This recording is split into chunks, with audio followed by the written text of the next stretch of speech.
burrow his way into our consciousness. He's a God of music and a God of creativity and a God of the forest. And this is his enchanted land that is coming about, and he's bringing about to this particular realm. So this is a great day that we have. He's a music deity, and we have music. We got flutes. We got a little couple other things, the pan pipes, you know, candy. He's a playful spirit. He wants more toys. I got a picture of Krishna, which would be the East Indian form of him with the magical flute. And this is his shrine, Pan. And he's coming to this realm, and he told us about a month ago to put him at the door. Right. And we did that, and he said drape him in red. So that's why I'm wearing red tonight. Okay. Red candles. And his one of his protectors is the god Ganesha, he told us. Right. Because this pan here is a new pan. It's called a Diopan, which is son of Dionysus, which is son of Osiris. So that makes him a form of Horus, the coming of Horus. So he's a Christ-like deity, you see. So we have that. We have the archway, which is a doorway of another dimension, which has three spirits of childlike spirits with wings. These are European versions, but still yet this is the best we could do, but it has great renditions of the motifs that is being shown there. And so he has candy and all of this, and he's a God that will be setting into our consciousness. And he's on the scene now. This is the God Pan. All right. So I know you got the horses, the red horse down here. Yeah, and when we get through, we're going to fill all that up with toys, because he said he wants toys. He also said he likes silver. He told us silver. So when I was in Baltimore, this fell off a Christmas tree, and but we couldn't find the Christmas tree it fell off of. And it just appeared in the hotel. And there's a silver chalice and all of that. Got another flute up in there and all. So all of this stuff is the mystical enchanted land of the fairy realm that that accompanies him, and he's bringing through. So this is a great day. And it's telling us to be more childlike. In the particular aspect of don't worry. Let the new beginning take you to the next realm. Alright, on that note, check you out in the lecture. All the information you got to give about Pan. And the name of this lecture is Linda. It's called Pan. Linda, come and get on the tape for a minute. Come on, you straight, hold on. This is called Pan Heru, outside the circles of time. Right. Which means that time has no bounds on us in this particular level. Are binding on us, and it's outside the circles of time. Where's she at? Yeah. So no boundaries to the circles of time, right? Right, and that's what he's doing. He's bringing this fairy realm, but it's all in our mind. Right. It's all in our mind. Does this mean that we're going to another level, Bobby? Yeah, definitely. Right. When the child comes, that means the other level. Right. Yeah. Here comes the goddess Sister Linda Babylonian. Yeah. This is the Sister Linda, and she's draped in her mystical aspect, in the aspect of Lakshmi. And you know, so we're here at the shrine, and Pan is the one that actually came to her and told her that he wanted to do this. So you know, so we say at this particular shrine, and at the presence of Pan Heru, that we are going to new heights. New heights we go. On that note, Ashe. Ashe. Peace. Peace.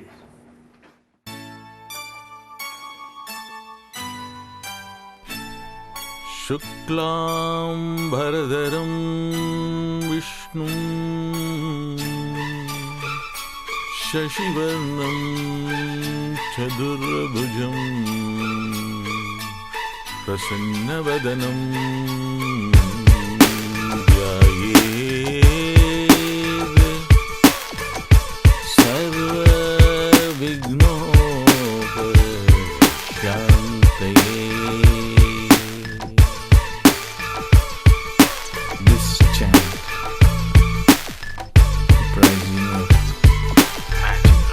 magical sounds will dissolve obstacles that lie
Yeah. We here at what we call the Lakshmi Shrine. This is the goddess Lakshmi, the goddess of gold. She's a form of Heru, Hathor in Egypt, Erzuli in Voodoo, West Africa. Another form of Oshun in West Africa also, because there's 22 Erzulis, 22 Oshuns. There's forms of her in Asia. Forms of her is Kuan Yin, Tara. There's different forms of Lakshmi, goddess of prosperity. Well, she got it. Anyway. So I decided, this is my home, and I decided to, you know, something happened. We're supposed to do this sit-down lecture. Let me hold that book there. Yeah, just, I got to keep it because there's some stuff I got to get out of here. So I know where it is if it's there.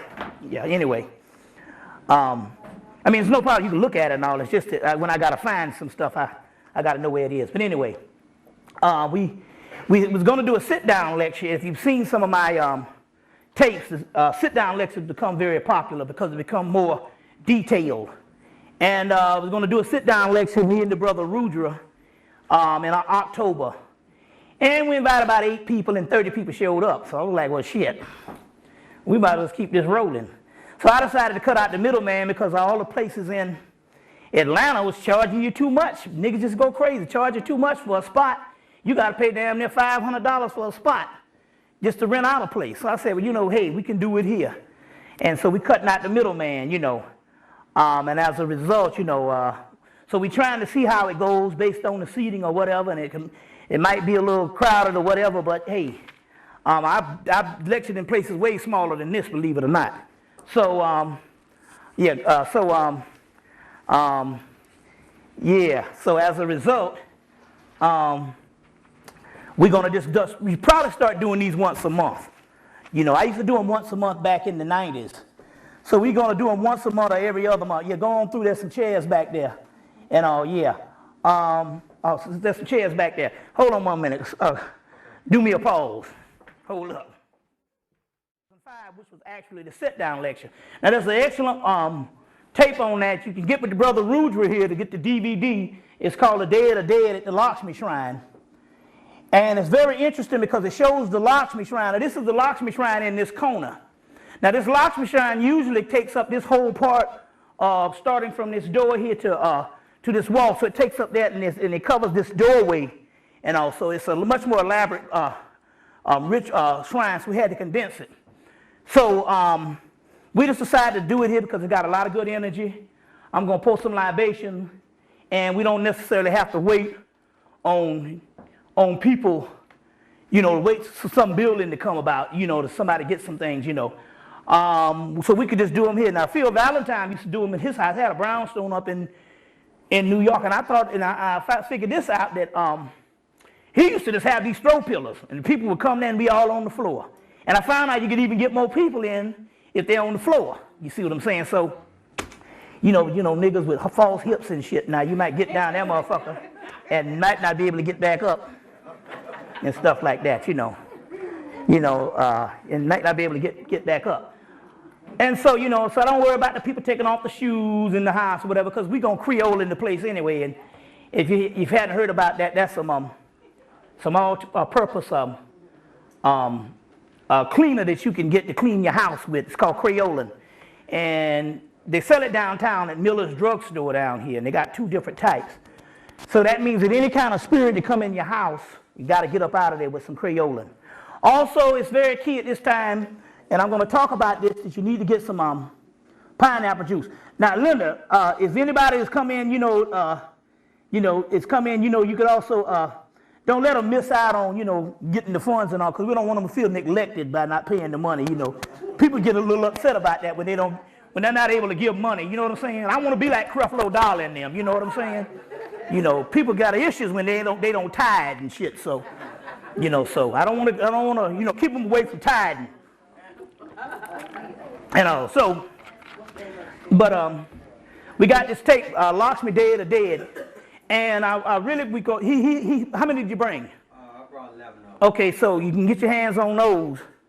And I have one on a cassette that I just did. There's some much more advanced stuff on Katrina. I did one on Katrina back in October. Then when I went to Cleveland, there was a lot more information came down. So we have a couple of those. It's called the Cosmic DNA Victory. But you want to get that Day of the Dead video because it actually shows the altars and it can inspire you to put your altars together. Now, this is the Lakshmi altar, which covers this side of the room because it's much more elaborate. And in the sunroom, you're looking at Erzuli's altar. And that's Erzuli's altar. You know, and here, up over here, you can't see it now because of the chairs. This is the underworld altar. And I got a pot here with a skull in it.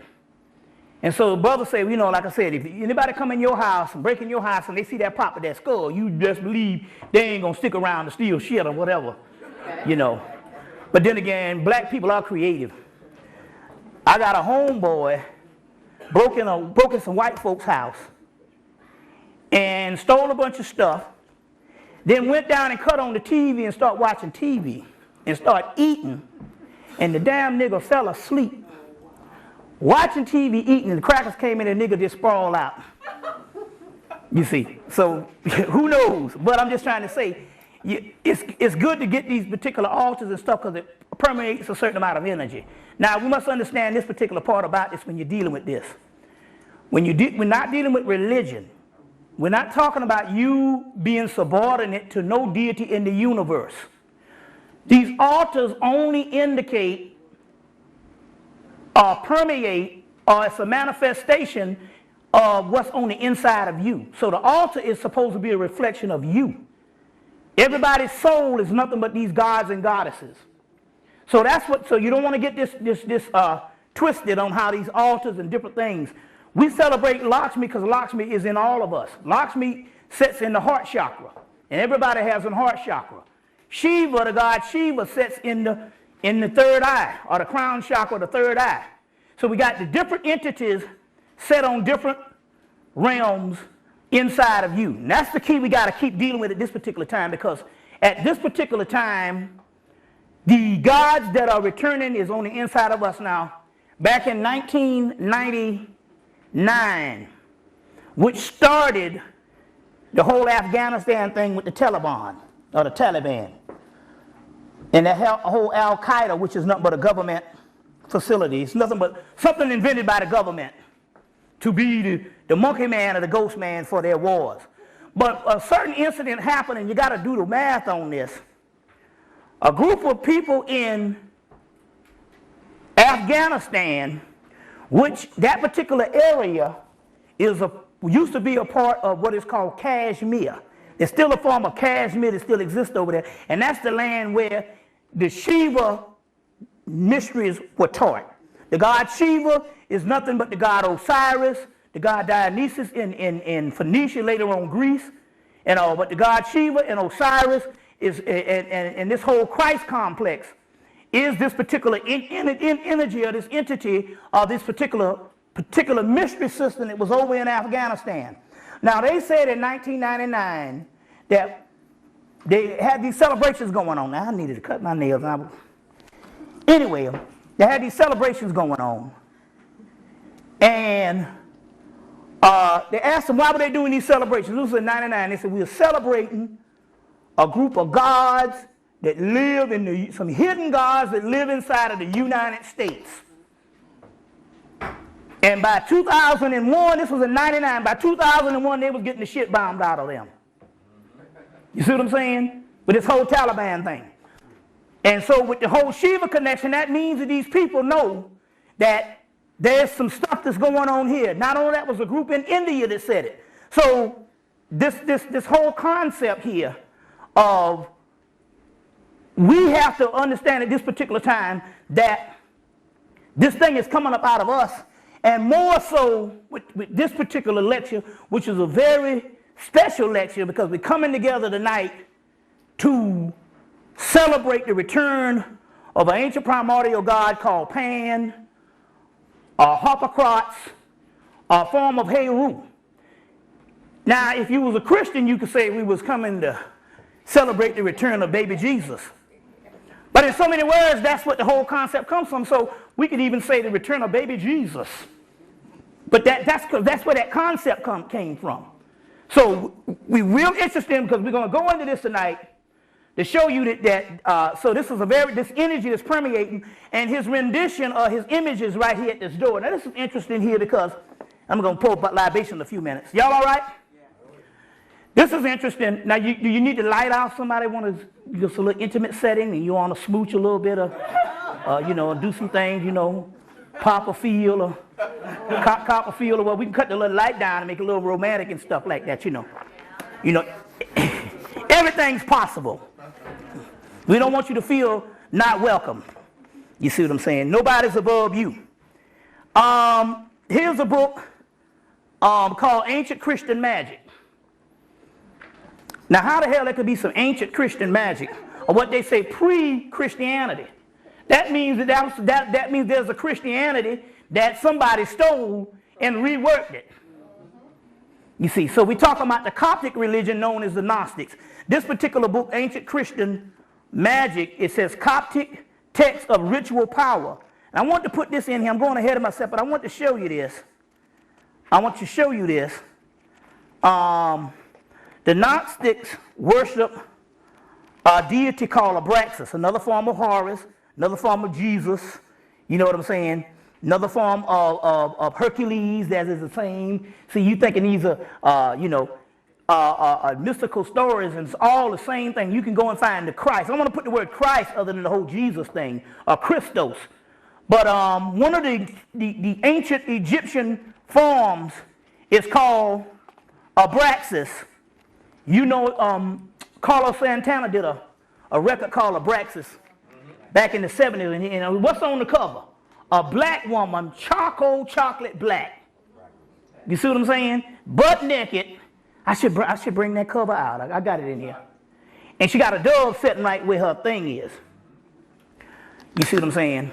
Which is very, very powerful. I guess that's why that white woman showed up and released them doves during Michael Jackson's trial.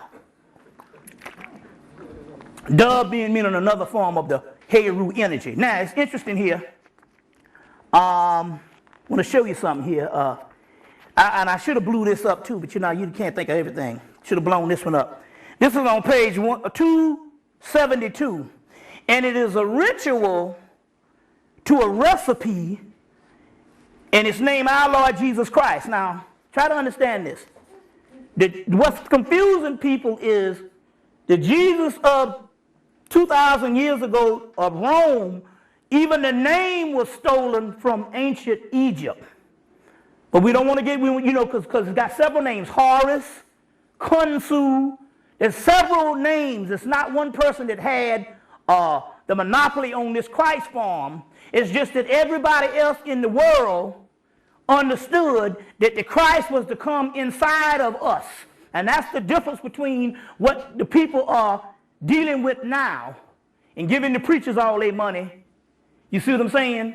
And hoping some white man let them into heaven, is the Christ would come into all of us. So in this particular part here, this particular Coptic thing that says Ikas or whatever, which is another name, they have a picture of a rooster and chicken in a chicken recipe, which is saying in actuality, who would ever know that they got a chicken recipe as what would be the Christ food? And who would ever know the lofty heights that we would take this shit the last 200 years? Because even when they did this thing, and it's just interesting here how things go. But it's interesting here. Now, what you say? No, what are you trying to say that chicken going on? I'm trying to tell you this. Whenever you are in trouble health-wise, and your soul needs to do what it needs to cure you, or cure itself, or cure the body, it might not respond to some shit that the doctor give you. You see what I'm saying? In the hospital, it might not respond to what some health vegetarian person tell you might need to do. It might respond to what it wants. So it might need some fucking fried chicken. I'm telling you the spirit stuff, how the spirit world go. You see what I'm saying? And remember, if it sounds ridiculous, you understand what I'm saying? Sometimes that's what you got to do. You got to go do it the ridiculous. Remember on the movie, The Matrix, she said, no one has ever done this before. Now you're going into a government facility. No one has ever done this before. And he said, that's exactly why it's going to work. That's the same story with the Roman vandals.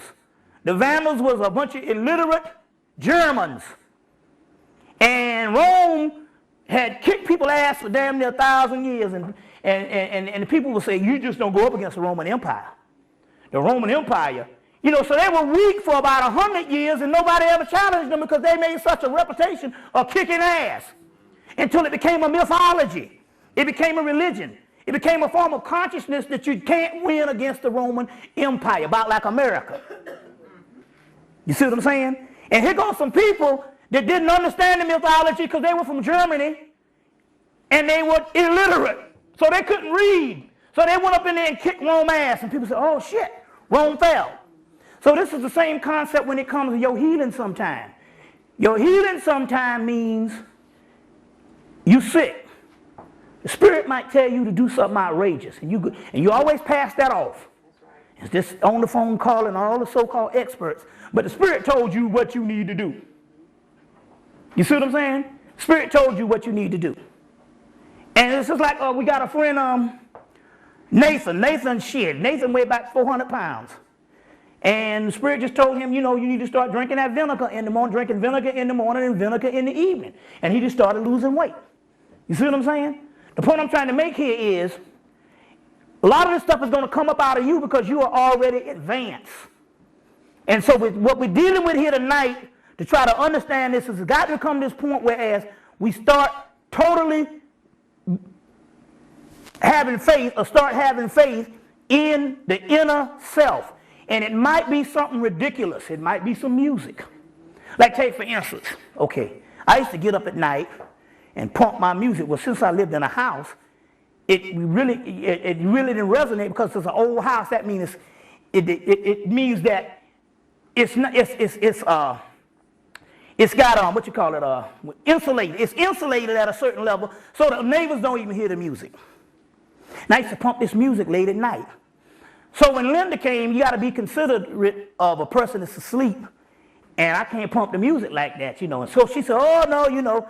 Because she used to live in Sun Ra's house, because she used to dance for the musician Sun Ra. And she was like, no, those musicians, they get up, that was the rule. They get up at night if they had an epiphany, they got to go play the music. Nobody ever tell them to stop beating on the drums. I said, yeah, but you know, shit. You know, hey, you know, as times get on, you know, you might be in a good sleep. And I might pump this music. So I said, no, I know, I'm going to go and get me a serious pair of headphones. And something's like, nah, you know, you're going to mess your hearing up with this type thing. And I said, no, I used to do this before. And I used to get into the headphones. I used to heal myself in the mornings. And that's how I got through working on the gig the last time I worked on the gig. I'd get up in the morning, I'd put that music on, and you get a hum in your ear. It's the first song you hear. You ever had a song and you can't get it out your head? This shit takes on a mind of its own, and you be like, damn, I've been humming this song all day long. But that's something that has something to do with the soul and the spirit and what it needs to get the day on. It's like your soundtrack, your mantra, your theme song for the day. To go face some damn niggas and some crackers. You know what I'm saying? So I used to get up under that. So it's interesting here. I said, nah, but my hearing is kind of messed up and shit. So I went and got me a serious pair of headphones. Cost about $80. I went to pawn shop and got them for $20. I put them things on. This was right before Christmas, and it's done heal. I can hear better now than I could hear before I had the headphones. And I'm like, what's going on? I can hear sounds and stuff. But what it was is it tapped into the inner ear melanin. And because if you can see in this room, I got a couple of thousand albums and stuff and got everything. I even got some fucking Johnny Cash. Where did that shit come from? Now I got all the soul, all the 70s soul, and one day I was like, shit. I'm going to go get some Johnny Cash. That shit sound good. But I remember my granddaddy was playing some shit one time as a little boy, and it always is in you. It's inside of you. Whatever you experience is always with you all your life. So I heard he played some Johnny Cash shit. And I heard this thing as a little boy. He liked James Brown, but he played some Johnny Cash. And I heard this thing on a movie one night, and I said, I got to go get that. And it didn't make no logical sense of why I got to go get some Johnny Cash. But then again, Johnny Cash ain't did nothing but hung out with niggas and the blues. That's all. So all that country is nothing but another form of their blues. The blues is the base root of all shit. You see what I'm saying? So now, But so I'm saying here is I heal something with the inner ear melanin. So the point I'm trying to make here is it might be some stuff ridiculous, but we got to get out of the rudimentary and this routine or this orthodox way we think about things. Even when it comes to scholars coming before you making sense. I was at the Melanin Conference, and and I do them every year. We do them, and they had all these scholars. So we was on the podium, and all they was talking about people's diet is fucked up, and this and that and this and that. And the Spirit said, everything that they saying what black people is going through, diet-wise and everything, is what the melanin actually needs. What the melanin actually needs, because this is another dimension. I'll go through that because I want to explain that. So y'all hold me on that one. I'm going ahead of myself right now, and I know that's kind of getting you all off course. You see what I'm saying? But what I mean here is sometimes it's going to take something outside of what your logical mind tells you. You know what I'm saying? It's got, you know what I'm saying? It's just like the emperor that has no clothes. And everybody was just laughing, oh, you just so beautiful. He's sitting up there naked and shit. And the little boy didn't go by the same, the same orthodox mentality and laughed at him. You remember that? And unclothed him. So that's the whole concept here, what we're dealing with here. Especially when we're dealing with a particular god called Pan. I'm going to show you a couple of these right now. But the one we're going to deal with, I want to deal with Exhibit A. Put that on, yeah. Let's see if you can do that. This is the... Brother Bobby, can you be the author of the book, The Ancient Christian Magic? Ancient Christian Magic by Marvin Mayer. Which is interesting here because they got Horus and Osiris up in this stuff. By Marvin, yeah. This is the god Pan. He became the poster boy for the devil. Can y'all see that? I'm going ahead of myself. This is the Greek form, which is Phoenician. Now we find out your Greeks, their mythology come from Phoenicia. You get pre-dynastic Egyptian that travels up into Babylon, Samaria, Phoenician, and all Phoenicia, Manoah, and later on that's where your Greeks and your Romans got their stuff from the Minoans, Phoenicians, and Etruscans.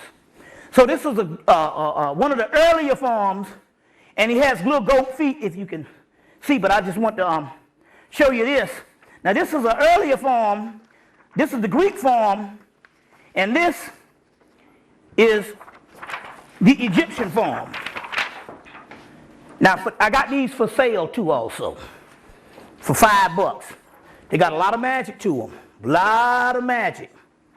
So don't front on this. This is one called the All God. So this is the pre-dynastic form. This is the All God. Yeah, y'all go on through that way. Yeah. All right now. Yeah, y'all go on through. We got some more chairs? Yeah, okay. This is called the All God. And this is the same form of the god Pan. Yep. Of the god Pan. Now, which means in some kind of way, and I don't know how you're going to do it, it's going to be some magic to pull some magic out of the hat. But in some kind of way, you're going to have to become like a little child. Now, that don't necessarily mean you got to come around here and be jumping rope out there and want to get on the little short bus and take the little short bus to school and all kind of stuff like that. We're not talking about that. What's that? Move over a little bit.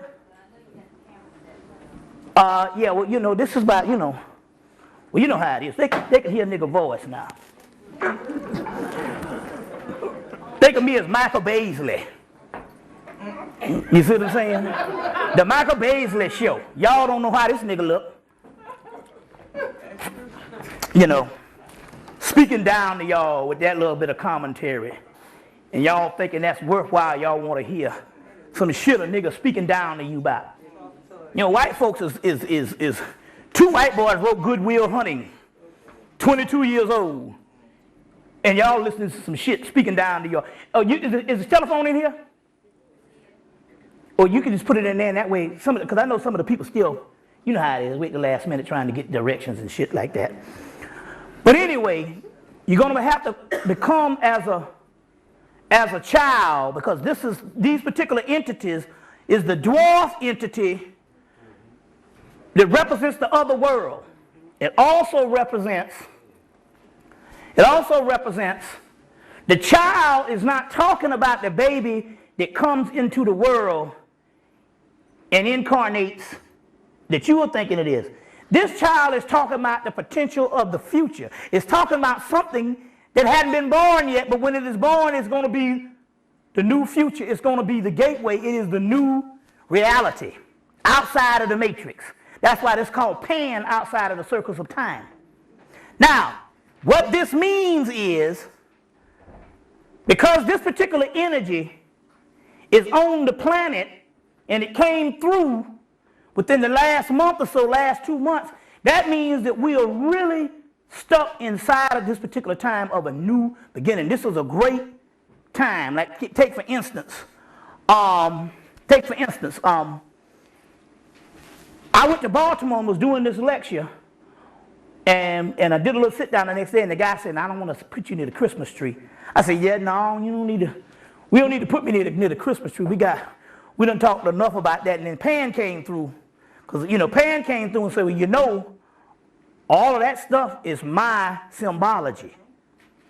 The pine, the tree, and the different things, the toys, and all this type of thing. So we're talking about the toy world, or we're talking about more of a fairy world or a fairyland. So we're trying to tell people now you're going to have to dig deep inside and become that little child, no more than what our artists have already done, like Parliament Funkadelic, Roger Troutman, you know what I'm saying? Even some Michael Jackson with the whole Peter Pan. You see what I'm saying? Now we ain't talking about now getting you some wine and some pills and sleeping over with a whole lot of little juveniles and little boys and stuff like that. We're not talking about a physical lifestyle. We're talking about a concept that can ease you up even when you on them jobs. You know what I'm saying? It's what comedy does, which is just become buffoonery in our aspect, like fucking Martin with this Big Mama 2. You know what I'm saying? And this nigga, they say he makes more money than any black actor in Hollywood, especially when he does the more buffoonery pictures, he get more money. And that's because the white boy pay him an incentive to keep that foolishness up. You see what I'm saying? But what we're talking about here, and we're going to go into this in a few minutes. I was going ahead of myself. We're going to go into this in a few minutes. But what we're talking about here is we're talking about a form of going into a little child. So what I'm going to do is bringing the child archetype out. Let me see. There's a book here. Let's see. I got a little book wrote here. I might have to go in the other room and get some more. But here's a book called Essays on Science and Mythology. The Myth of the Divine Child and the Mysteries of Eleusis. This is by Carl Carini and Carl Jung. And this is a book, Essays on Mythology and the Divine Child. It's coming from a bigger book called Archetypes of the Collective Unconsciousness. The divine child that I'm giving you and all this type of stuff, guess what the divine child is? It's nothing but your soul. They say, and a child led them. That's even in the Bible, right? That's nothing but your soul. You must become before you can come to the kingdom of heaven, you must become as a child. So what we're dealing with here now is the divine child. So we're going to start a practice now of the divine child as coming into your own, coming into yourself. How many people stay by themselves? Okay, you stay by yourself? Start walking around naked. You see what I'm saying? You know, some people can't do that shit. You know what I'm saying? It can be quite vulgar. You see. Because if you ain't horny, the human body can be mighty ugly. On the wrong damn day. But, so what I'm trying to get at here is you're trying to break down layers of what has happened to us in this adulthood. This adulthood has suppressed the ego and is trying to break down these layers. And what it is we're all stressed out And what it is we got to become a little child again. But now, what we're talking about here now, we're not talking about a little child in the particular aspect of you, number one, becoming co-partners with your child, something like that, and not being a parent. We're not talking about that. But what we're talking about here is that somehow in your mind, you have to reverse the polarities of what this beast has put us into at this particular time. You're going to have to reverse that, and it has nothing to do with age. It's just the way you think of things that you say, shit, I wouldn't have thought about that because I'm too much of an adult. But maybe a child would think about that because it didn't have the experience of being told that this is the way something is supposed to be. You get where I'm coming from here? Now, what I want to do first, to put this on, I want to show you 2 or 3 things. I want to show you this one first. I'm going to show you this. This is the King Kong movie. Now, I'm trying to think here. Should I put this up here so everybody can see it? And show it? And then I'm going to do it all in one step because people can't see it. But nobody can see the TV screen, huh? Okay, we're going to do it all in one step. That's what you can do when you're in your own shit. God damn it. In your own shit. See, when you're in your own shit, you can do what you want to do. You know, I couldn't be busting up in people's place of business and taking their shit all their TVs and screens and doing what I want to. But that's what you can do when you're in your own stuff. And this is a good one of them good sturdy ones. This is an Orion. This is about the cheapest motherfucker you can get. I had a millionaire boss, and somebody broke into my apartment about 9 years ago. You look at TV. I'm gonna look good. Oh, you so kind. Wow, you so kind. Okay, I'm gonna put it. There you go. Now y'all can see it. All right. Okay. All right. Now let's get this. Okay. Now I got this. Okay. What was that? Okay, wait a minute. Yeah, there you go. Yeah. Now, first thing I'm going to show is this. Oh, okay, hold on. It might not be a bad idea right now, Pete. What? Cut it off? Yeah, just for the TV. Well, I can't because it's all hooked in the same thing, so the TV ain't going to cut off. You see what I'm saying? Light off over there for Yeah. us if you can. Well, it's not. Wait, yeah. We can you just twist them. They're like easy access, like easy bake oven. There you go. All right, now I want to show this. Because I asked myself this question. When this last King Kong movie came out, I said, now wait a minute, hold on now. I know they do this Last Temptation of Christ. They had Last Temptation of Christ, and they had this last one that came out last. What's the Mel Gibson one? Passion of Christ. I haven't even looked at it yet. I couldn't force myself. You know. But every year, should I pour libations first? Yeah. Yeah, come on, man. Let's do this shit, man. Get them theirs. Okay, yeah, we're going. His brother Keebalon brought the rum, so we're going to give him some of that. That's a little glass down there. Can you see that little glass right there? That little shaken but not stirred little. You don't have to pull it up. Just take this. Well, yeah, give me the glass. Give me the glass, yeah. There you go. Okay, now this is the little glass they drink out of. This is the underworld. So we pour this in here. And by Monday, this motherfucker be gone. They'll drink it all up. That's why they call it spirits. So that's theirs. Now I act as for the whole house and stuff like that. But they love it. Any kind of, and you can tell they black folks, because if I pour them some of this for about a week, then all of a sudden they stop drinking it. Then if I pour in something new, it's empty. So they get tired of shit just like everybody else. But these used to be spirits. So it's interesting here. So I'm going to pour this libation. Didn't want to spit on you. And get me a little sip. All right now. You know, so you can do that when you're in your own house. You know, this ain't no church. So everybody can see this. You can't get up now. And you know, and another thing, before we do something, this is another thing too. If you're having a little bit of problems guess what? Your problems will start to disappear when you stop judging. You know, because you got a lot to judge from. People are fucked up. Yes. And if I talked about people being fucked up, you know what I'm saying? It'll take 24 hours, 365 days a week. You see what I'm saying? Or, you know, whatever. 365 days. Anyway, but I found out now one of the freedoms here is if you stop judging. I'm talking, and what you have to do here is some of the most hideous people come on through. You come on through, you go around. Some of the most hideous things is when you somebody do something so ridiculous, and it's so easy to judge. But that's what this whole concept of going back to this child thing is. It's a freedom when you just say, "Oh, fuck it, all of it's beautiful, even this crazy fool here." You know what I'm saying? And when you start doing that and stop judging, then a lot of things happen. Let me give you an example.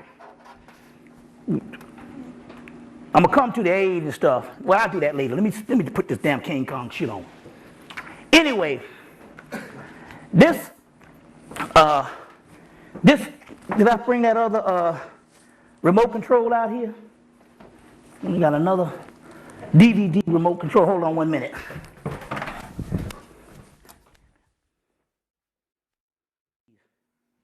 Ain't about shit. You know, see? Look at there.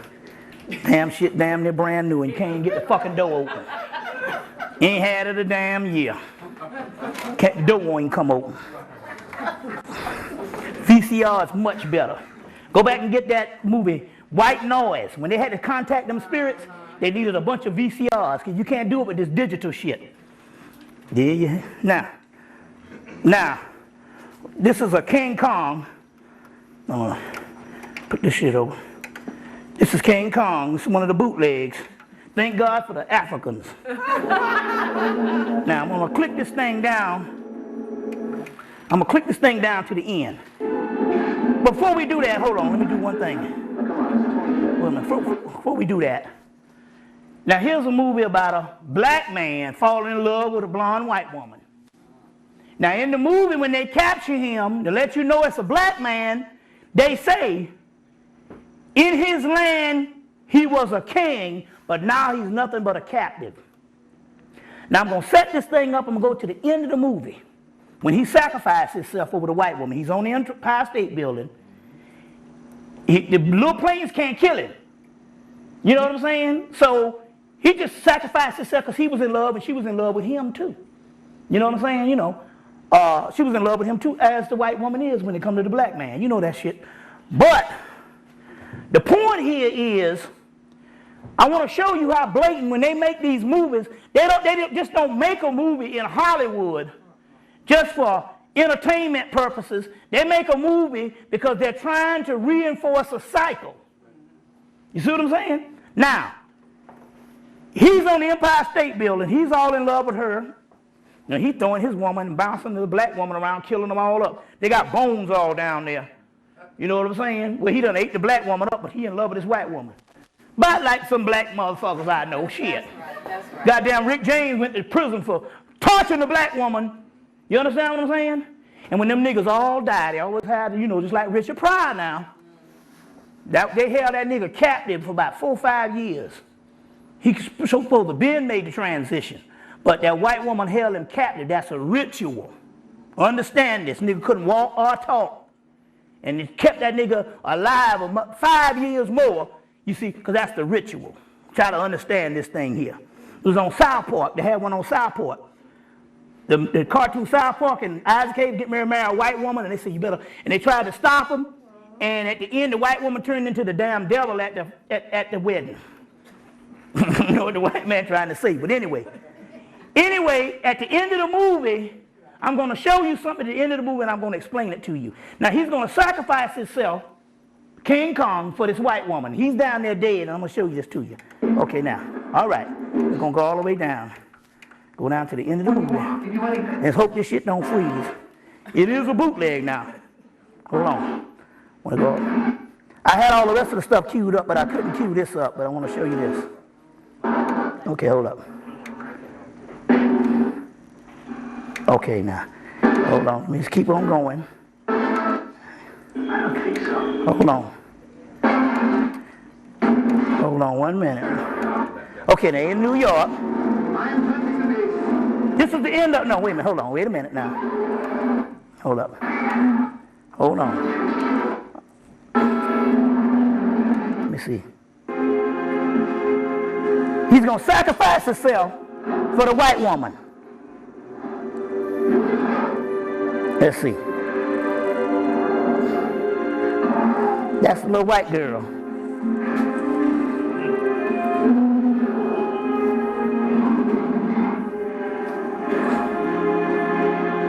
Let's see. Hold up. Now okay, hold up. Let me go back, hold on. Hold on 1 minute.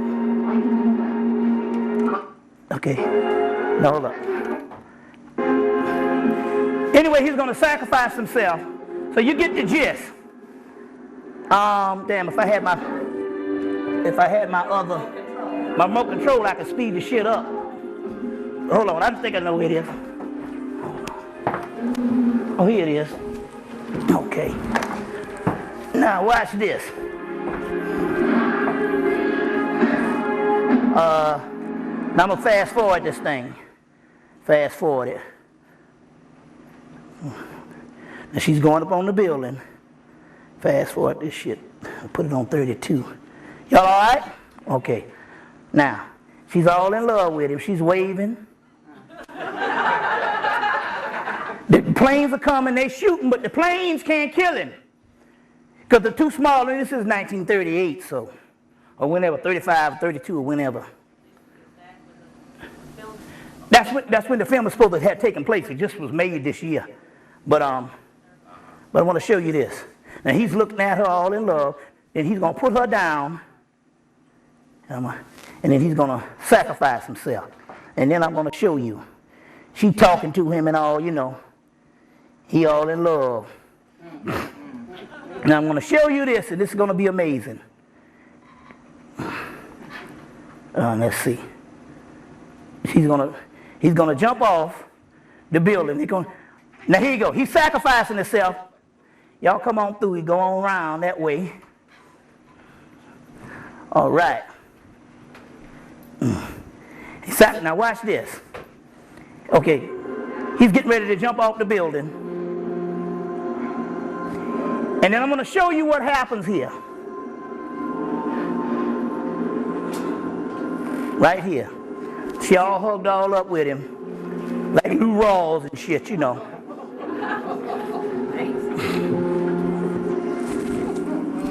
But this is one part that most people didn't get a chance to see. No, most people didn't get a chance to understand this. And they do things all the time. It's blatant in these movies. Now, did he fall? Now watch what happens here. When he falls, okay, he's falling. And watch what happens right at the end, right before the movie goes off. Now she's there. Then her white man comes back up. Now the white man come back up, and he, you know, after they done dumped the nigga, she going back to her man. It's all blatant stuff. It's all blatant. Look. Here come her man. She was in love with him, but she don't have no problem going back to who she got to go back to. You see what I'm saying? You know, light bill got to be paid. You see. I'm going to show you this shit here. Linda picked this out because she said, you didn't see it? I'm like, no, it got past me. Look at that. Okay, they all hugged and embraced. And she was in love a few minutes ago with a big-ass 8. Now she all back in love with this Jew boy. Now check this out. Check this out. This is the scene right here that I want you to see. And watch what the two white boys say.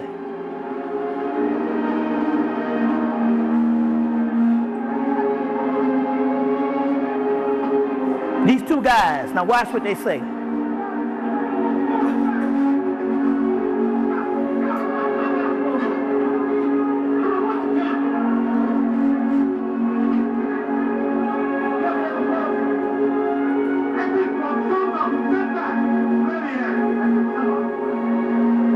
Watch this. I'm up there and get himself cornered. The 8 months ago was coming. Just a dumb animal, doesn't know nothing. He said he's just a dumb animal, don't know nothing. But did you just see what I just saw? Watch this. Watch this. I'm gonna backtrack this. Hold on. I'm gonna rewind it. Look. He said it's just a dumb animal. He said, why did he corner himself like that? He said it's just a dumb animal. He don't know nothing. Now look. Look. He just a... Look at the black man. The black man is jumping around like a stepping fetch. And I want you to see it real quick. Listen. First of all, they don't even put black people in goddamn movies. Now let's just... I want to say this again. Show you this again now. He's the only one there now. 19... Look, come on. Now, wait a minute. Now, look. No, wait a minute. Please, no. Put your head again. He said, why did he corner himself? He said, he's just a dumb animal. He don't know nothing. But look who's in the background.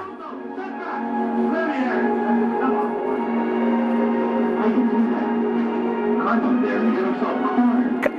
The 8 months ago was coming. Just a dumb animal, doesn't know nothing. Look at the black man. You got to see it. It's real fast. But what? Huh?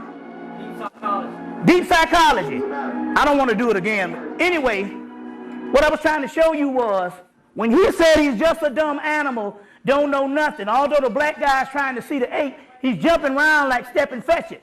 And the moral to the story here is the black man that is on the ground that they just said is looking like step and fetch it and King Kong is one and the same. And that's how they do things on a subliminal level, real subtle. How the hell are they going to have a black man when the 2 guys is talking, he's right in between these 2 guys? You understand what I'm saying? That means that, and I asked myself, why do they keep making this story over and over again? You see? Making it over and over again. And hell, the one from 76 is just as racist. Now, I want to show this particular piece. I showed it earlier, but I want to show this. I want to show this. This will be a lot easier to manage. You best believe that shit. Watch this. Okay, now I want to show this piece. This is going on in Europe, but it's trying to show you the tide of what's going on. This brother and Ella saw it first, but I want to show you this thing and show you what's going on in Europe and what is getting ready to happen. And you must ask yourself this. Well, we had a history of racism and all this thing in this country, but I want to know what is the people who really don't even have a history of mass black people living with them, why are they acting this way? But this is going on all over Europe, and I want to show you this. Black athletes have to endure just to play in Europe, although few people have noticed and even fewer have cared. Ugly examples of blatant racism have been occurring on football pitches across the continent of Europe for years, in full view of fans and cameras. English fans on the rampage, attacking anything that moves. On those few occasions, European football has made news in the States. It has generally been for incidents of fan violence, or as those abroad call it, hooliganism. What has rarely, if ever, been mentioned is the level of outright racism. Tell me, give me some water. You didn't want?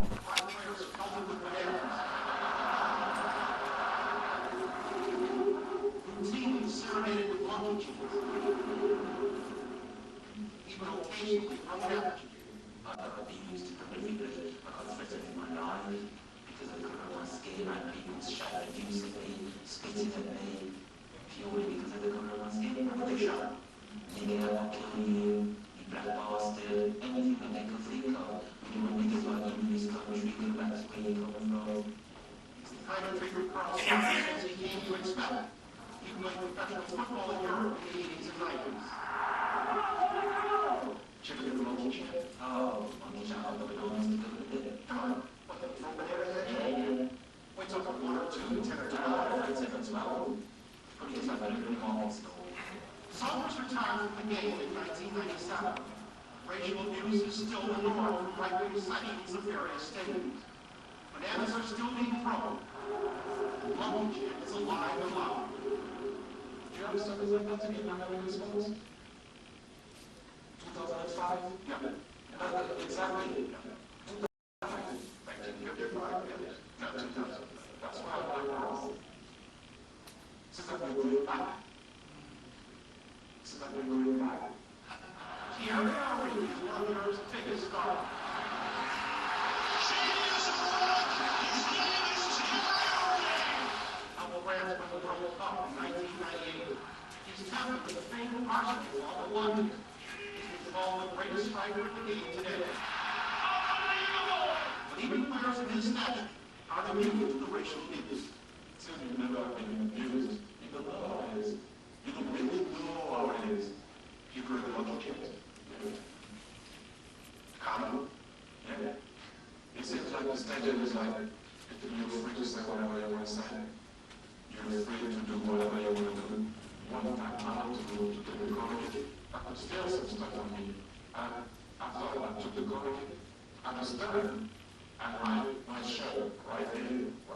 It's not just the fans.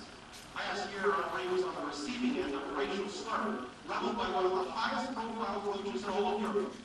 Luis Aragonés, Spain's national coach, was caught on tape referring to our array as a black sheep. The Spanish national coach referred to you as, quote, a black piece of shit. When you first heard it, what was your reaction? Yeah, I'm sure at any point in America, I thought I was, I was trying to pull me up or something, I thought the camera was in the room. You've been pumped, yeah, but then I saw it in the news, then I saw it again and again, and I was just like, wow, I can always forgive, but I can never forget. The insult leveled at Thierry Henry by the Spanish national coach put the issue of football racism on the front page of virtually every newspaper in Europe. Still, it might have been quickly forgotten, but for what happened several weeks later at Madrid's Bernabeu Stadium. There, in a match between the national teams of Spain and England, the crowd of 50,000 plus put on an ugly display of racism that shocked and disgusted observers throughout all the country.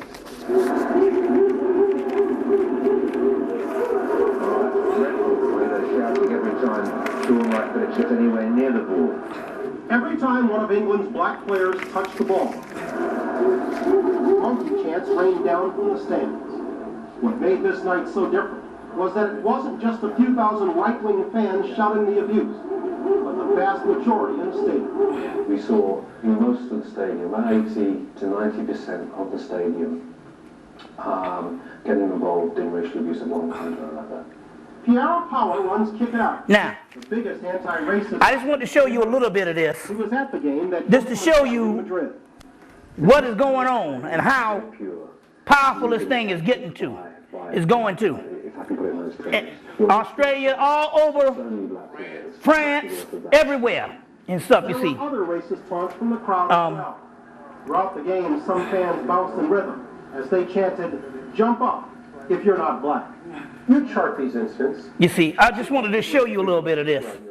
You know, On where you I just want to show you a little bit of this, just to show you this piece, just to show you that this thing is going on. And they just had this whole thing in France where they had the rioting and all this stuff going on about 2 weeks ago. Now, I want to show that, but I want to show you this. To show you that they have places on this earth that is still not explored by people, and we might never know. And in order to truly get explored or explore this thing, you got to be rich. So what happened is they have these tours that go on across the world, but somehow the tours will only be a portion of what they want to explore. We got to ask ourselves, why is it that Mexico is right next door? It's always kind of been closed to us. You see, is it because of the Mexicans, or is it because certain sacred sites or certain things that they don't want us to have access to? You see what I'm saying? Let me give you an example. The Etowah Mounds is down up here, well, up 75. How many miles is that thing? Etowah Mounds. Anybody know the Etowah Mounds? Anyway. Yeah, it's like 3 miles. It's not that far. It's less than 30 miles, about 20 miles. Anyway, we did a ritual back in 1993 on the Etowah Mounds. And it was a sister, Sister Joy, it's a couple of sisters, I can't think of the name right now. Sister Ty Seeley, it was me, it was on my birthday. It was was on my birthday in 1993.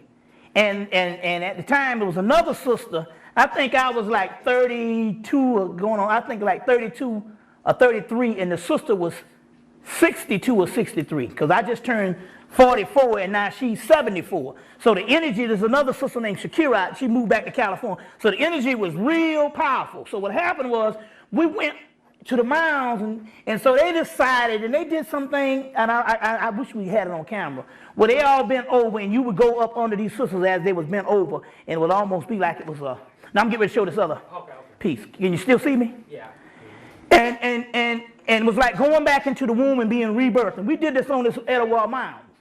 And after we did that ritual that day, they stopped people from doing ritual. They stopped people from staying up there for only a few minutes because we opened up a vortex, and the people were saying, well, now, ever since some niggas came out here, ain't nothing but ghosts been coming out. So we opened up a vortex on the Etowah Mounds, and all these Native American spirits started coming through this gateway.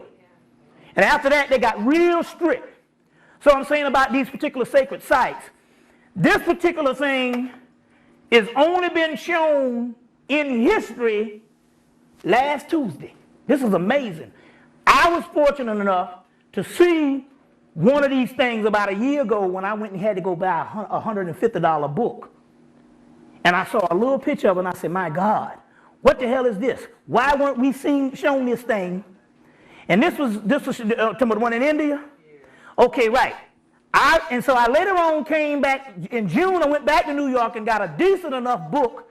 They paid a lot of money, and it had one of these temples. I want to show you this particular temple. They talk about when you go to India, you might see the Taj Mahal, and although it's beautiful, and although it's all of that, but they don't show you the stuff in southern India. But I want to show you this particular temple, and I want to show you this because I want to say one thing about it. It's more than just telling you a sightseeing. It's not really a history class.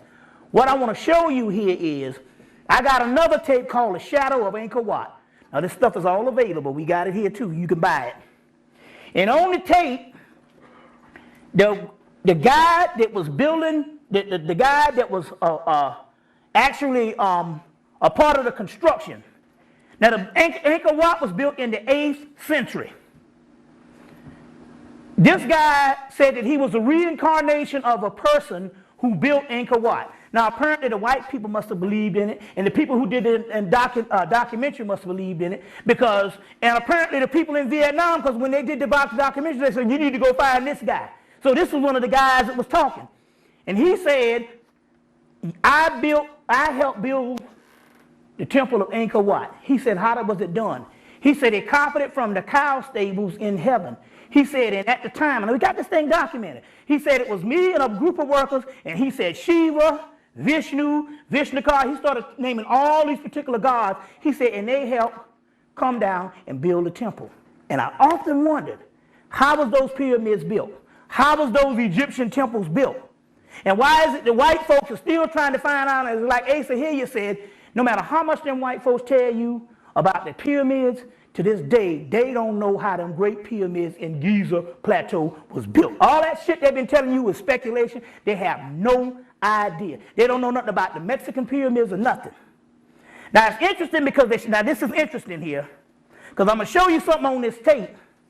But they had a documentary on the Dogon a couple of years ago, and they were supposed to go up this huge mountain. There was some mountain climbers. So they said, look, we're going to go up this huge mountain. And so they said, but you got to get the priest. This is not a good day to climb. You need to find out when is a good day. The priest said, nah, you can't go today. You got to go tomorrow. It was a huge mountain. The mountain was so tall, they have to dig these things in the side. And they got this thing, they dig in the side, and they sleep on a bed on the side of the mountain.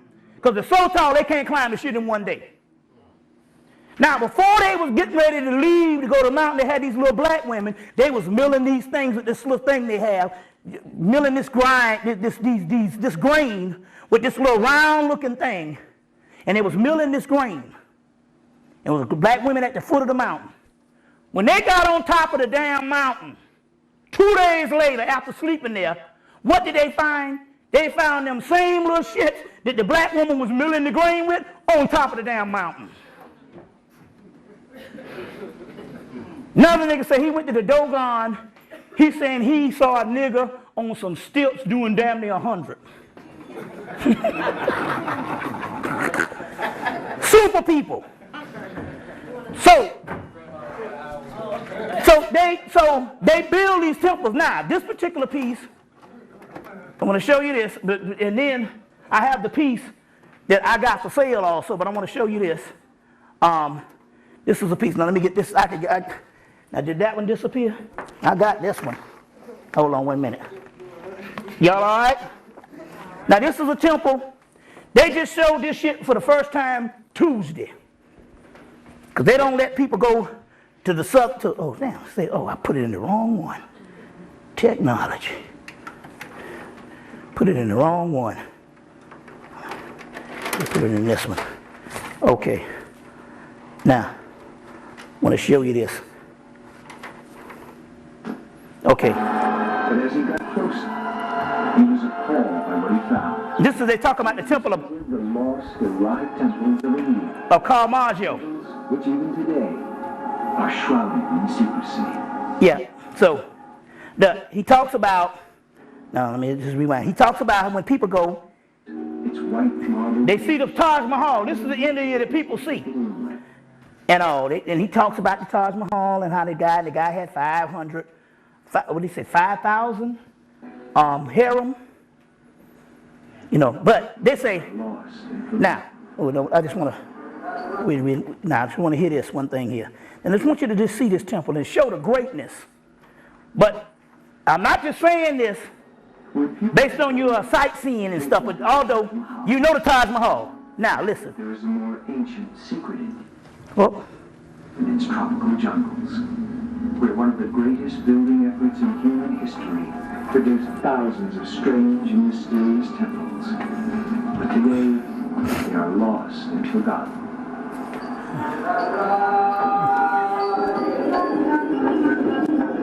This is India's deep south, the heartland of traditional Indian. all black people now. You get down to the south, ain't nothing but blue black people. And immense palm forests, where every few miles a temple soars above the surrounding countryside. Now, this is the temple that they're showing. 1,000 years ago, one of the greatest kings of India, Raja the Great, embarked on one of the largest building programs in the history of mankind. Look at these temples. That still continues to this day. And these got statues on them. His successors moved more stone than the Great Pyramid of Giza, and his artists created some of the greatest treasures the world has ever seen. Over time, Raja's temples became larger and larger. This one is so vast that more than 200 Taj Mahals could fit comfortably within its walls. Why did Raja do it? They're showing this for the first time in the West last Tuesday. In Egypt's pyramids, he was moved by the power of faith. Look at this nigga here. That's dark. In the larger temples, Look, these got statues on them, and they're all colored. of religious tasks necessary to keep the gods happy. They're pouring on the lingam. That's the But these are not sacred the penis gods. of Osiris and Shiva. Here, the priests are worshiping a phallic Now I want to show you something else. a stone limb found in Now. thousands of Indian temples. Now I want to fast forward it. Go to a piece. Y'all all right? Because this is you got to put this on record. And then I'm gonna go into some stuff. This is another one. When it was finished 1,000 years ago, it was the most amazing building in India, more than 10 times taller than any. He built temples all over India, but look at this. But it's all made of granite, one of the hardest stones in That's just the what they say. Look. The personality of Raja is stamped all over this building. The most successful king the South ever produced had to build the greatest temple ever seen. Let's see. They got hundreds of them. A shrine under the large, It's not just one or two. They got them all over India. 12 feet in height, But I want to show you in something. diameter. They're talking about, now I want to show you this. Now they're going to show Raja. Now watch what they say about Raja, the guy who built this thing. They didn't know how he looked and they found this. With scenes of the god's exploits. This is the god Shiva that he worshipped. Raja is a devotee of the god Shiva. Watch when they show Raja, Painted scenes what they say about Raja. beautiful eyes. But best of all, they found the only existing portrait of Raja. Raja built all these temples. Bearded guru, This is his guru. This is Raja. follower of Shiva, Listen. Roger Rogers' hair is piled up in dreadlocks, making him look like a Jamaican Rastafarian. Did you hear that? Standing behind and gazing his... Listen what he say. Hold on. Hold on. Look what the white man said. Oh, he going on from this tape. He talking about they got this ritual bathing. He said maybe this is how white people learn how to start taking more than 2 baths a year. This white boy said this shit. His bearded guru. As a follower of Shiva, Roger Rogers' hair is piled up in dreadlocks, making him look like a Jamaican Rastafarian.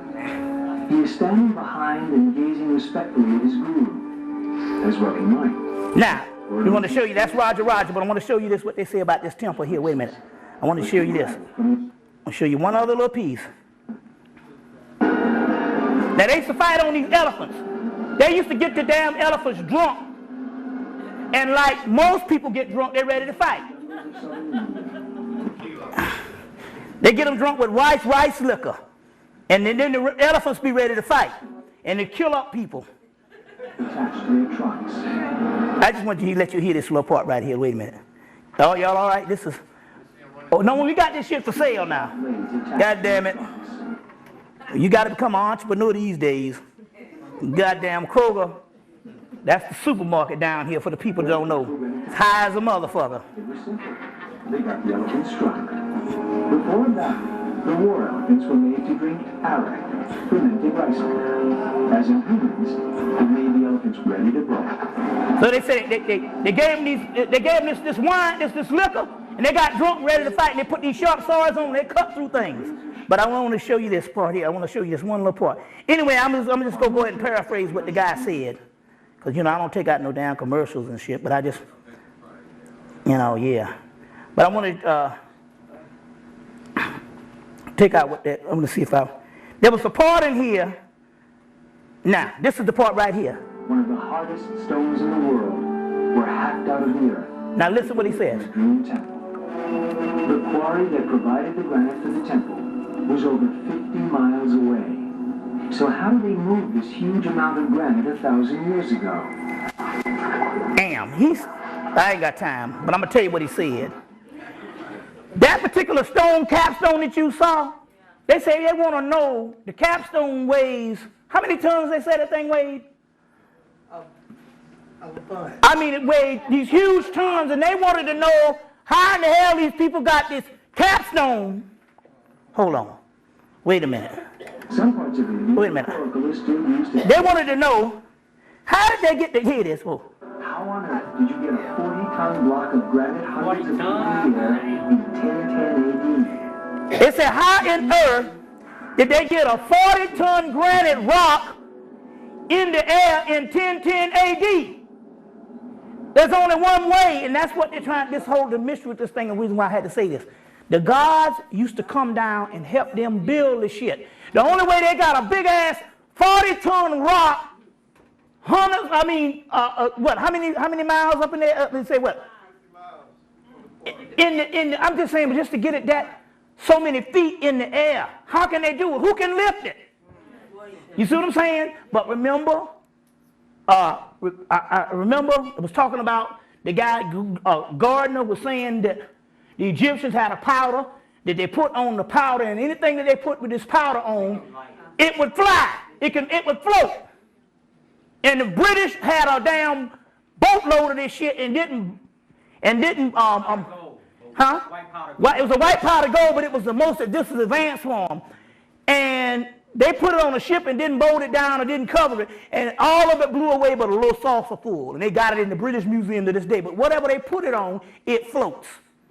So we're talking about some real masters here. You see what I'm saying? But I want to say that and all because the simple fact. Now what does this have to do with us? Well, it has to do with us because it's saying now that all of this type of stuff is back with us. Now, it's back with us because I want to put this back down.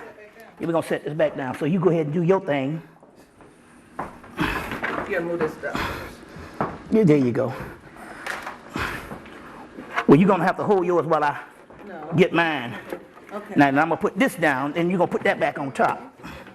Yeah. Are y'all all right? Okay. Boy, y'all sisters ready to help. Damn. I tell you. All right. Okay, now. But this is the reason why they don't show this type of stuff.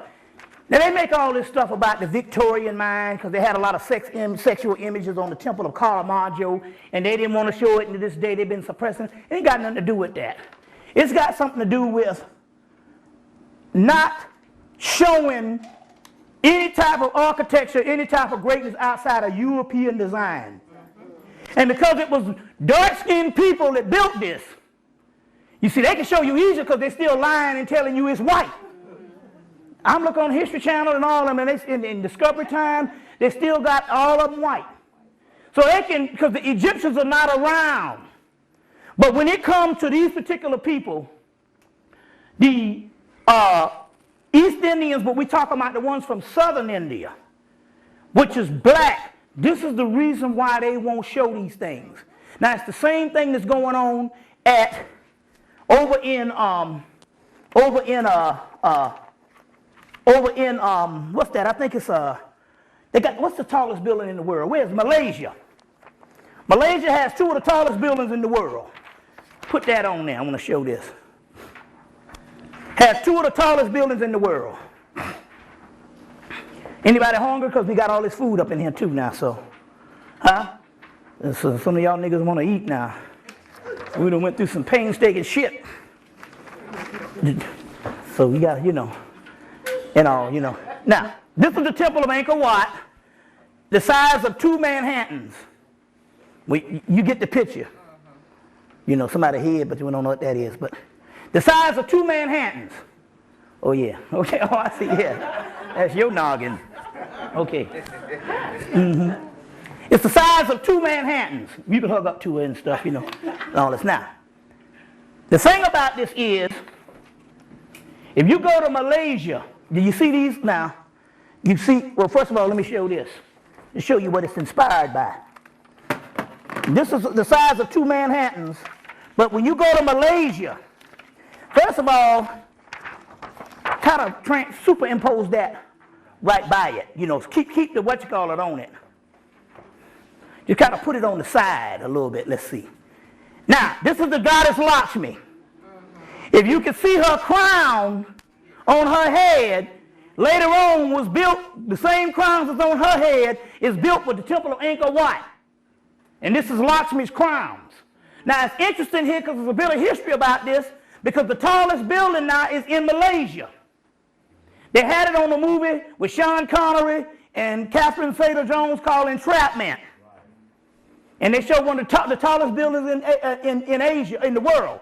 It's in Malaysia. Now, the key here is they had a woman architect, although they had the people came in and they built the building tall and reinforced it. When they had to get the actual shape of how they wanted it to look, the woman said we was not going to build another building that looked like something in the West, all square or whatever type thing. They said we wanted to build a building that was representative of Asian history and basically East Indian history, because the stuff from East India came and is what influenced Asia. So they decided to build it in the form of that, and they got 2 towers over in Malaysia, tallest buildings in the world, that's got these 2 steeples on it, and it's round like this with the Temple of Angkor Wat. You see what I'm saying? And to this day, they barely show that other than the movie. They don't show those buildings because white folks are not building those buildings. You see, they're not building those buildings. Very key that you try to understand how this thing is going on and the particular architecture and how this stuff is. But remember now, this crown and all this stuff here is still talking about stuff representative in us. Now, with that going on, let's go to some other things they want to get into. But now, to get a close-up view, this is the book that I went, so when I was in Cleveland. She said, well, you selling Xerox pictures. She said, what's so big about that? I said, no, it ain't that. I said, I'm selling you some shit that you can't get. It's $5, but hell, I went and paid a goddamn $100 for the book. And it's so, I have to go to New York, and when I'm someplace and I have to hunt this stuff out, I say, so if I go and get these rare books, and print these things that you don't see and charge you $5 for them, that's a deal. Because this is not just some shit I got out of some Sunday morning paper. So here's another architecture book. This the same Roger building that you're seeing. I got it here for $5. But you're getting something that's only been seen in the West since Tuesday. And I got it, I saw it last year in a smaller picture, then I went back and got it in June. So here's some pictures of the temple, of one of those particular temples, and we have this for $5 for the people that want to deal with that. Y'all all right? Okay, I want to say this right quick. Me, Linda, and the sister Kimberly was in an Egyptian exhibit in the the summer of 2004 down at the High Museum on Peachtree Street, the Splendors of Egypt. And they had a doorway to Hathor, and they said the doorway was walled up. But they say because the doorway is walled up, you're not supposed to go through the doorway physically, you go through it spiritually. And so when I asked, I said, man, I would love that doorway. And so when I asked Heru, would she provide the doorway? She said, well, no, use my temple. And I sold the temple of Hathor for a year, and some things happen to people magically based on how much you believe and how much you use your own archetype of the collective unconsciousness, your own imagination. So about a year later, we was actually able to find the actual doorway. This is one of the doorways, and when we saw this doorway and we looked into this doorway, we started cleaning out, and all kind of funny shit started happening to us. We started cleaning out, and different things started happening as far as lining us up. So here is this particular doorway. This is one we did find about a year later. So we have this available for the people that want this also. Now, moving right along. Y'all all right? Moving right on. Now, I wanted to say this one other thing about that book, The Ancient Christian Magic. They have their papyrus in there based on this fried chicken. Based on this particular fried chicken in this papyrus, but they said this particular chicken was named the Coptic Jesus, which is a form of Horus. Now, that's also a god called Abraxas, and it's a form of a rooster. I got another book called Gnostic Jung, and they show pictures of that Abraxas, this rooster, as well as the god El Cristo Negro that's celebrated every October 15th in October the 16th in New Mexico. El Cristo Negro, and it's also there's also a symbol of a rooster. But the key here is, who would ever know this become the national meal for Black America? And it's ironic because they had a thing on TV about American Eats, and they did all types of food from around the world. And when they came to fried chicken, they went back to black people. They said this thing originated from slavery in the South. And they said that they needed the chicken because black people couldn't go in certain restaurants, so they would fix them a box with a banana, an apple, and some fried chicken, and they could travel around the South with that, so it wouldn't perish as fast over the day if you get that fried chicken. With all that grease stuck up in that shit, and it ain't going nowhere for a couple of hours. But the key here, and they were talking about the box and the bucket, and that became the cornerstone of Kentucky Fried Chicken and all the rest of them when it came to box. It was a shoe box, and later on when you see those boxes, that's because they took that from the whole slave aspect. You see. So all this stuff here is very key. They watching us while we see them. Now you're going to go and get the movie called The Incredibles. Anybody seen the movie The Incredibles? That movie is about black people and black people's powers. Don't look at the face. It's about black people and black people's powers. And it was a story about these superheroes. Heroes is what? Heru. And the superheroes was doing things, and they were saving people's lives and all this stuff. Now I'm going to show you how it lines up with history. They were saving people's lives, and then after a while, the people got tired of them and passed a law saying no more superheroes. So they had to go in retirement, which represents, when they went in retirement, was almost like slavery because they were not able to use their superpowers in public. In the old days is when we used to rule. get the white pictures out of your mind, because they did have a black superhero that they didn't kill in the end. You see what I'm saying? But he came back, and when he came back, they had neglected to teach the children the powers. And to say, you're going to have to learn how to do this thing on your own. You got to get this movie because it's our story, but they're trying to tell you something about our powers, The Incredibles. Came out in 2004, as well as Fantastic Four, talking about our powers. Our powers. Now, I'm not just talking about theory now. See, what happens is this. The first part of my career had to get through tons and tons of esoteric material. Then, since 2000, most of the stuff that I've been talking about has been my own experience. Because I went into a zone. Now, this is the key. The spirit that just came is a child spirit. He told us he wanted some toys. And he told Kendall, he said he wanted a horn, a red horn. And he kept saying, womp, womp. So went out and bought him a bunch of horns. And what he really wanted was one of them damn clown horns.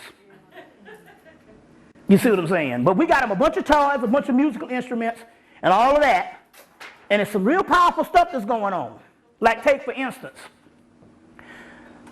since I got my headphones, I'm not able to wake Linda up, so it's liberation and freedom now for me. I can jam my music, you see what I'm saying? And she can go and sleep and do what she want to do and all, you know. But it's interesting here how I'm becoming more of a child. Like they say, you know, if I don't get no sleep during the day, I'm up till 5 o'clock, which I don't sleep during the day, so I'm up till 5 o'clock. Like they say, you know, a child, you got to put them down and give them some sleep or they'll be up all night.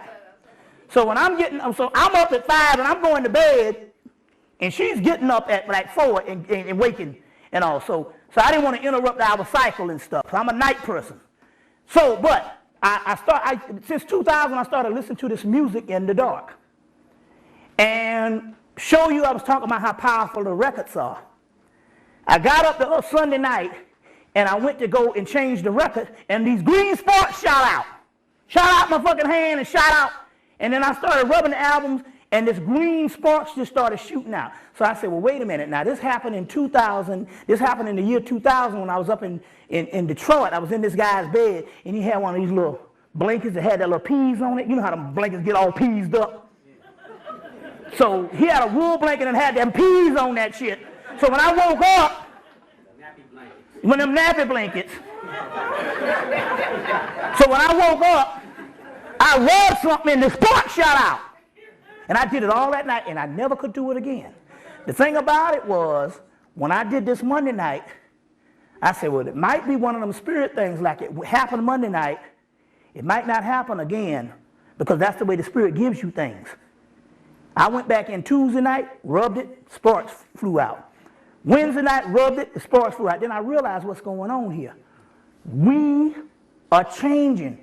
The incredible, what it was talking about here, we're getting back our powers. The problem here is you've been trained that this stuff don't supposed to happen. That's right. You see what I'm saying? And so when I saw these sparks, I said, man, this is going on now. What I got to tell you about the pan thing tonight. Pan and Harpocrots. Let me give you Harpocrots. So you people that don't, I want to show you this. Y'all all right? I want to show you this.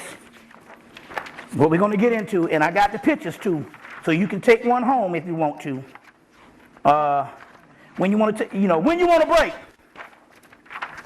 About About an hour? Okay. Let's roll. Huh? Okay, hold on. Let's roll in. Hold on. Let's see, did I have any more here? Hold on. Here we go. Harpocrots. Here we go. All right. Put that on there. Okay. That's the god Harpocrots. Okay. That is the god Harpocrots. Y'all all right? That's the baby Horus.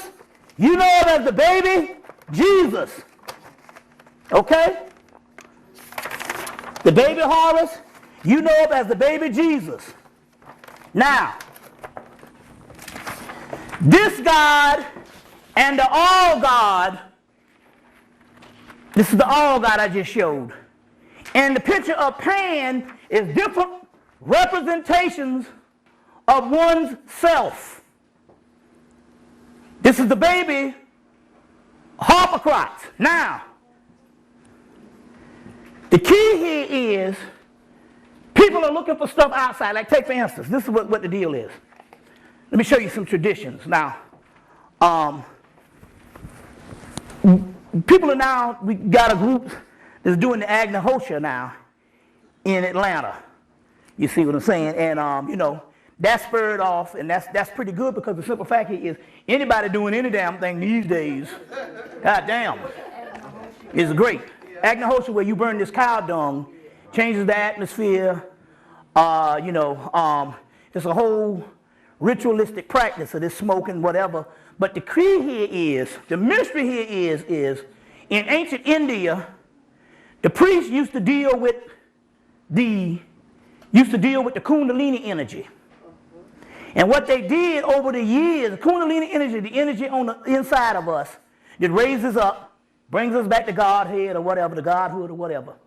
Anyway, they developed a system later on for the mass public to partake on a Kundalini energy that normally the public wouldn't be able to do because they were not adepts. So therefore the Agnihotia came about as a form of a ritualistic form of the same burning the fire and the smoke and all of that type thing, the cow dung. Well, the Kundalini starts from the root chakra near the anus, which is coming out of the dung. The shit, Jesus born on a manger. Your soul rests down in your gastrointestinal tract for most people. And then and the only reason why you are conscious because your soul is now at the heart chakra. Otherwise, you wouldn't be even interested in this stuff. So the Agnihotia is a ritualistic thing to do this, to celebrate the Kundalini aspect. But ultimately, that's only a tool in a ritualistic aspect. Ultimately, it is the Kundalini energy on the inside which should be the focus. Same thing with this. The baby that we're talking about is nothing but your soul. But the key here is, which is the great news, and I'm going ahead of myself here, when the baby appears, it's all over. Because the baby is a birth, not from a baby incarnating on the earth, but the birth of your soul in a new reality. And the baby showed up over the course of the last 2 months. And as a matter of fact, Katrina was a form of the baby coming. We were born out of what? Water. Right? And it doesn't matter whether it was harp or whatever, because the storm had already brewed. The storm came from Africa. So it doesn't matter on the condition of what Katrina came. That whole Katrina aspect was a part of a birth to give forth the child. And everybody's looking for the child, and the Christians looking for the child, but the child is in us. That's why when I walked to the stereo, and which was only a glimpse in 2000, I saw it one night when that nigga Peasy blanket, his naughty head blanket. When I went back and started touching them records, and it started shooting green sparks, looked like the same sparks when the damn Wicked Witch, the East or whatever, when she touched them red slippers and that damn shit shoot out, it looked like that kind of shit. And to let you know I wasn't bullshitting, I said, I got to get one up on this. I woke Linda ass up. I said, you got to come see this shit. And I was charged, and I was doing the sparks, and then she said, let me do it, and she did it, and she couldn't do it. But when I touched her hand, this damn sparks started back. So that's that energy. So my point here was obviously that I tapped in to a form. It was it was one warning, a message saying, hey, look, this is not another concept of principles of stuff that you've been teaching all these years. This is the real shit. It's about tapping into your own powers, and we got them. You got to see the movie Incredible. You see the movie Incredibles, because that's what it's talking about. Even the movie Fantastic Four. It's about our powers. You see what I'm saying? And that's what the child represents. We'll go into some more of that in a few minutes. You change your page? Okay. All right. Okay, doke.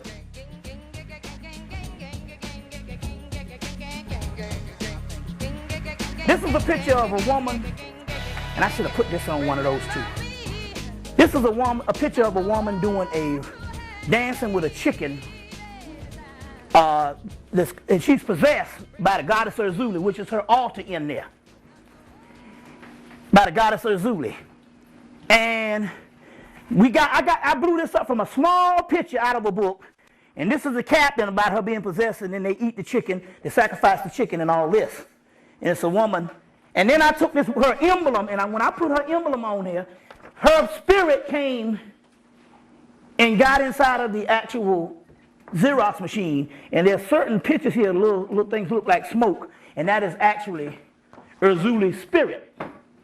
And so the other night when I was doing some reproduction of this one, the spirit one actually got into the actual in the mix when I was Xeroxing it, and so I said, well, apparently she wanted to give this one with the spirit. So this is another one that have a lot of powerful images.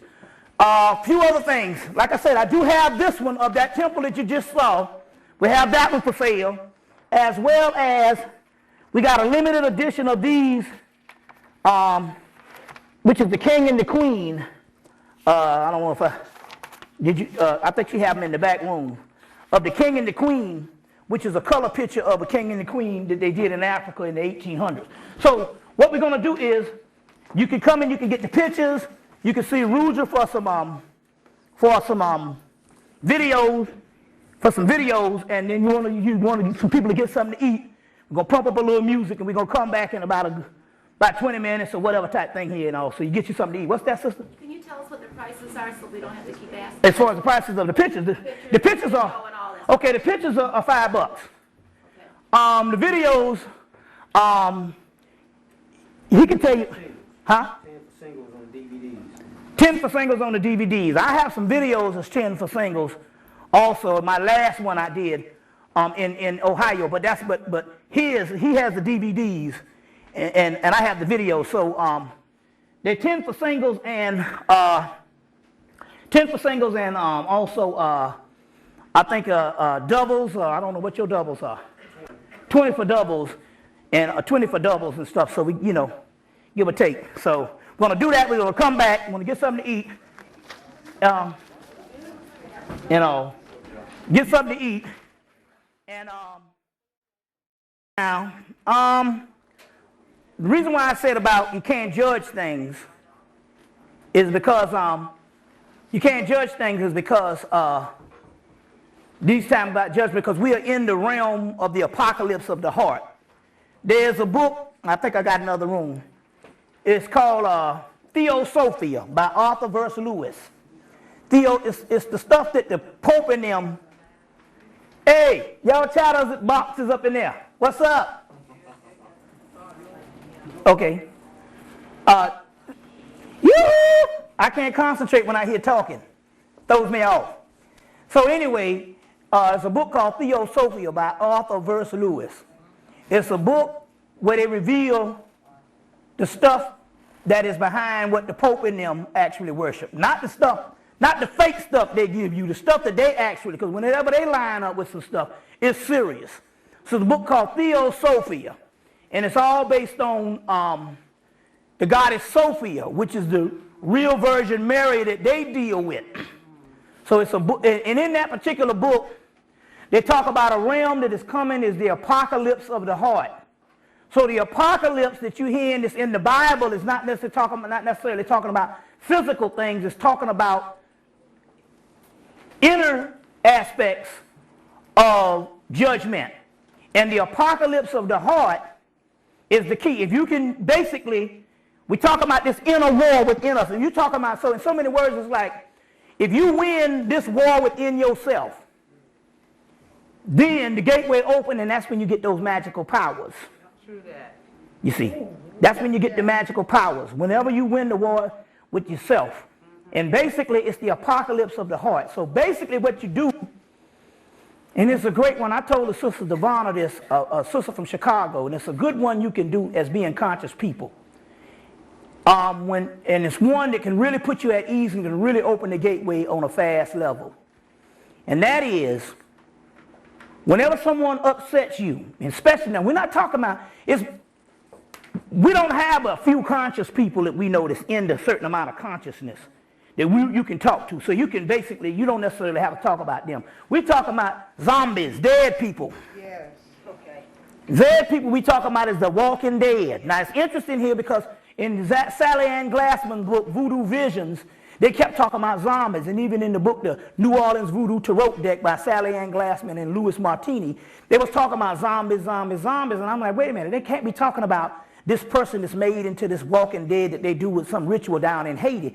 No, the zombies that they're talking about in the spiritual aspect, when they got these channels, they're talking about our everyday black people. Just dead. Those are the zombies. Those are the ones that's going to really upset you, and especially family members.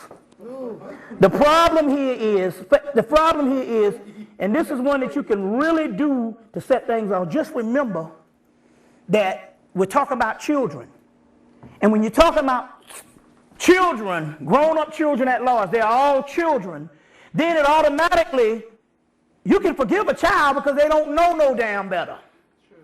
You understand what I'm saying? Now you got to add the same thing when you say they're only children. You got to add the same thing when it comes to adults. And this is a way to really forgive a person in the particular aspect of you don't want to judge them anymore, because what you're trying to do is you're dealing with the heart chakra. Now we're not talking about Christianity, about forgiving your enemy and all that kind of stuff.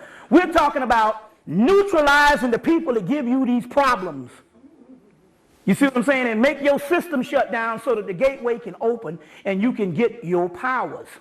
So the first thing I do is somebody make me mad, I go, well, what can I say? They're just children.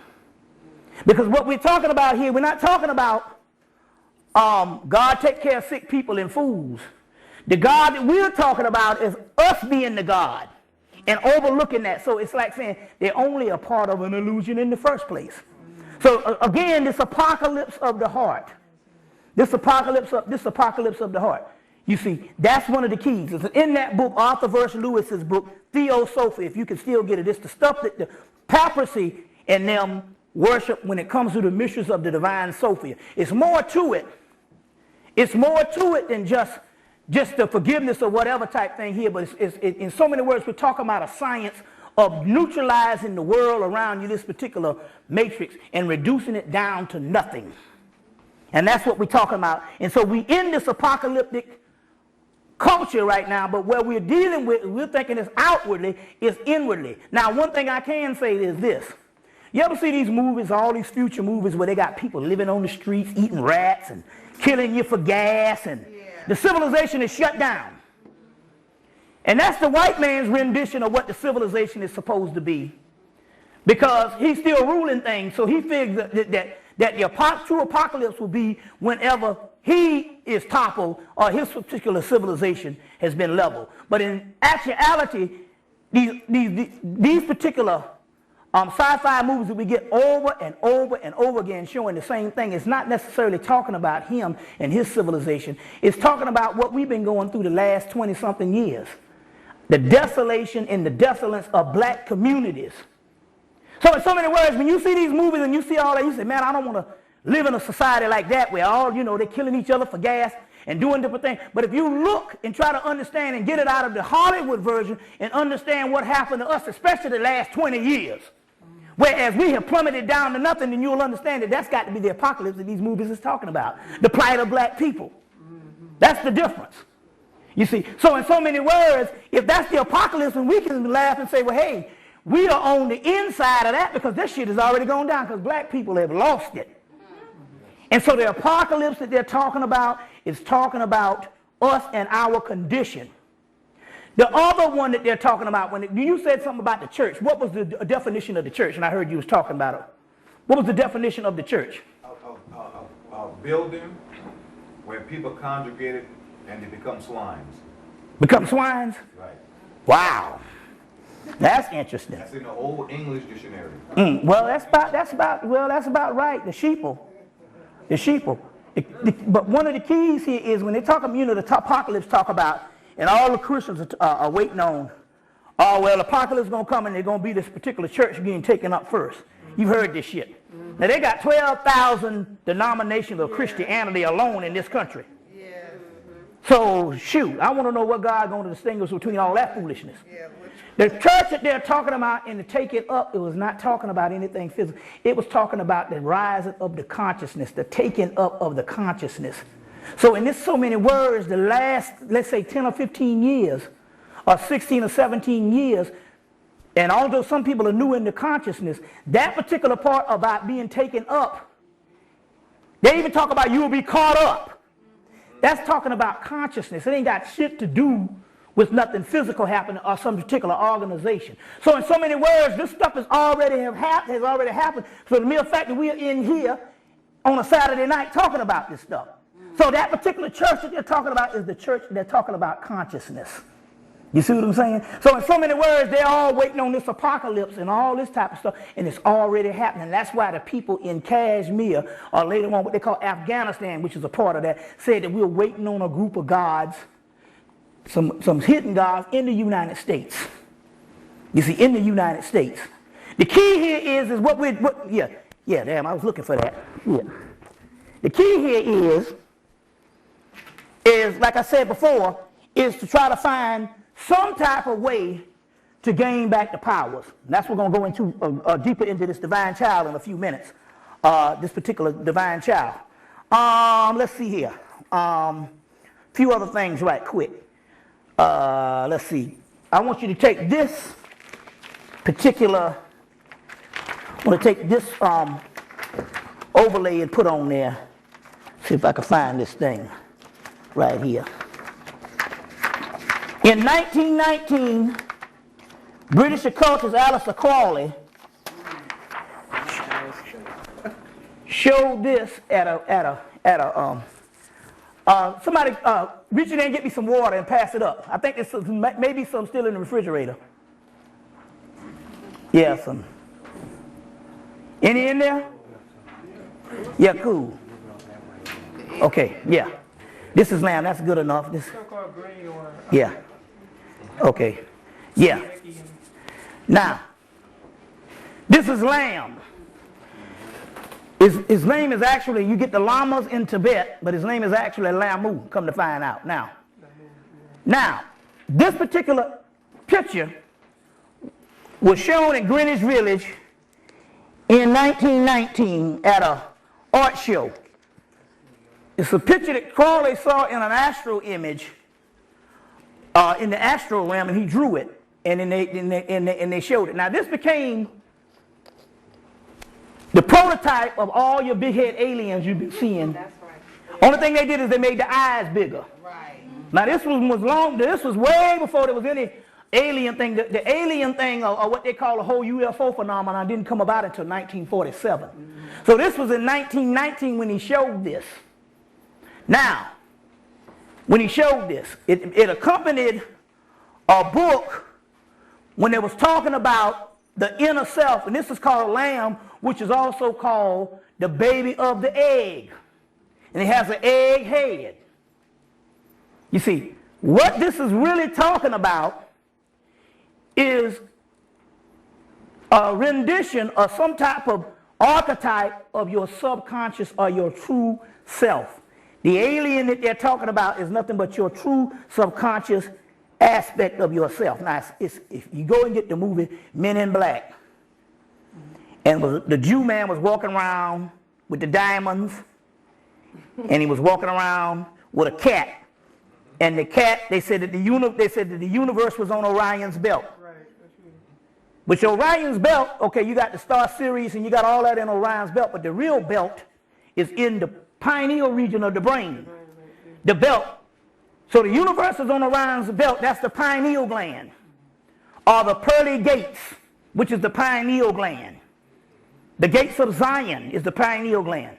Now they gave me that in 1996. They said the spirits, the gates of Zion, that's the pineal gland. Pineal, pituitary, hypothalamus, what have you. And then in 2000 I bought a book called David Goddard's book, The Tower of Alchemy, and they're talking the same thing in the book. You see, but the Spirit gave me about 6 years before, 4 or 5 years before. So the gates of Zion is the pineal gland. So, so in the movie, they had the man, the Jew guy in the morgue, and he mashed this button on the ear, and his head opened up, and there was this little alien in there saying that the Orion, the universe was on Orion's belt. The alien looked like this. Remember that? That's Lamb. Now Lamb is supposed to be, and they have made it clear even in the OTO or Carly Society up to this day, is supposed to be the leader of an extraterrestrial civilization. But you thinking it's an extraterrestrial civilization out here, and guess what the extraterrestrial civilization is? We are, and the Lamb is on the inside of us. Huh? And sometimes they call it the Lam serpent. The Lam serpent. They call it the Lama in Tibet. It's got several things. It's inside of us. So what I'm saying here is now, there's a connection. The next thing up. This is a Crawley's Book of Thoth. You can get the Thoth deck. This comes from. Or his book, Understanding Alistair Crawley's Thoth Tarot by Lon Milo Duquette.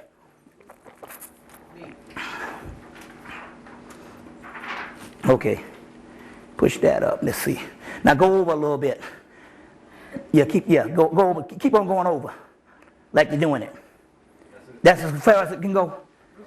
Okay. Now can you see that? Hold on 1 minute. I want to cut this. Backwards, turn it over. Yeah. Turn it over. It's a tarot card. Yeah. Oh. Okay, now. Come on.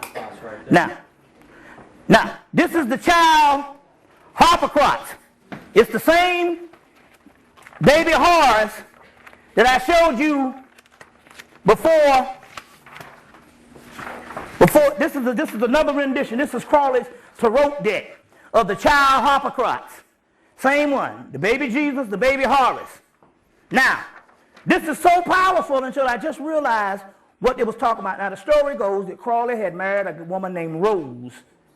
In 1904, they traveled to Egypt, Cairo, and there was vacationing on the honeymoon. Rose started coming down with trances, and she says, Horus is waiting for you, which is the Horus, the Christ figure. You know, that comes from Hemmitt, not no man 2,000 years ago. And the only reason why they hadn't gotten rid of that white Jesus Christ is just, that's right, for that reason. They know that they got the entire, half the world worshiping a white man. And if we are the Christ people and we exalting this white man, they say, hell, he's keeping us in power. You see, because despite us with all the black Jesus and we done learned all this kind of thing here, the majority of them people is worshiping a white boy. And a Jew boy at that. You see. Now, the mystery here is, he said that the child Horus is a calling, and it's all about the child. It's all about the child. The child Harpocrats, he's got a thumb in his mouth, so this is the baby. Inside of there is the god Horus, or Ra Heru Kahudi, and it has serpents, it has the wings, and it also has little fetuses down here saying this is something that's going to come in the eons. The name of the card is the eon. But it has these fetuses. So what this means, they're talking about a genetic bloodline. Now, I got some older books from the 1950s, some UFO books, when it was really, was finding these strange phenomena. Before the government came in and they had these man-made UFOs from Area 51. And in there they said that the Christ, based on all the occults, what they knew, they said that the Christ, number one, was an image of a person who is only a figure on which a group of people is supposed to aspire to be. That's the first thing. And they say it is an entire race of people.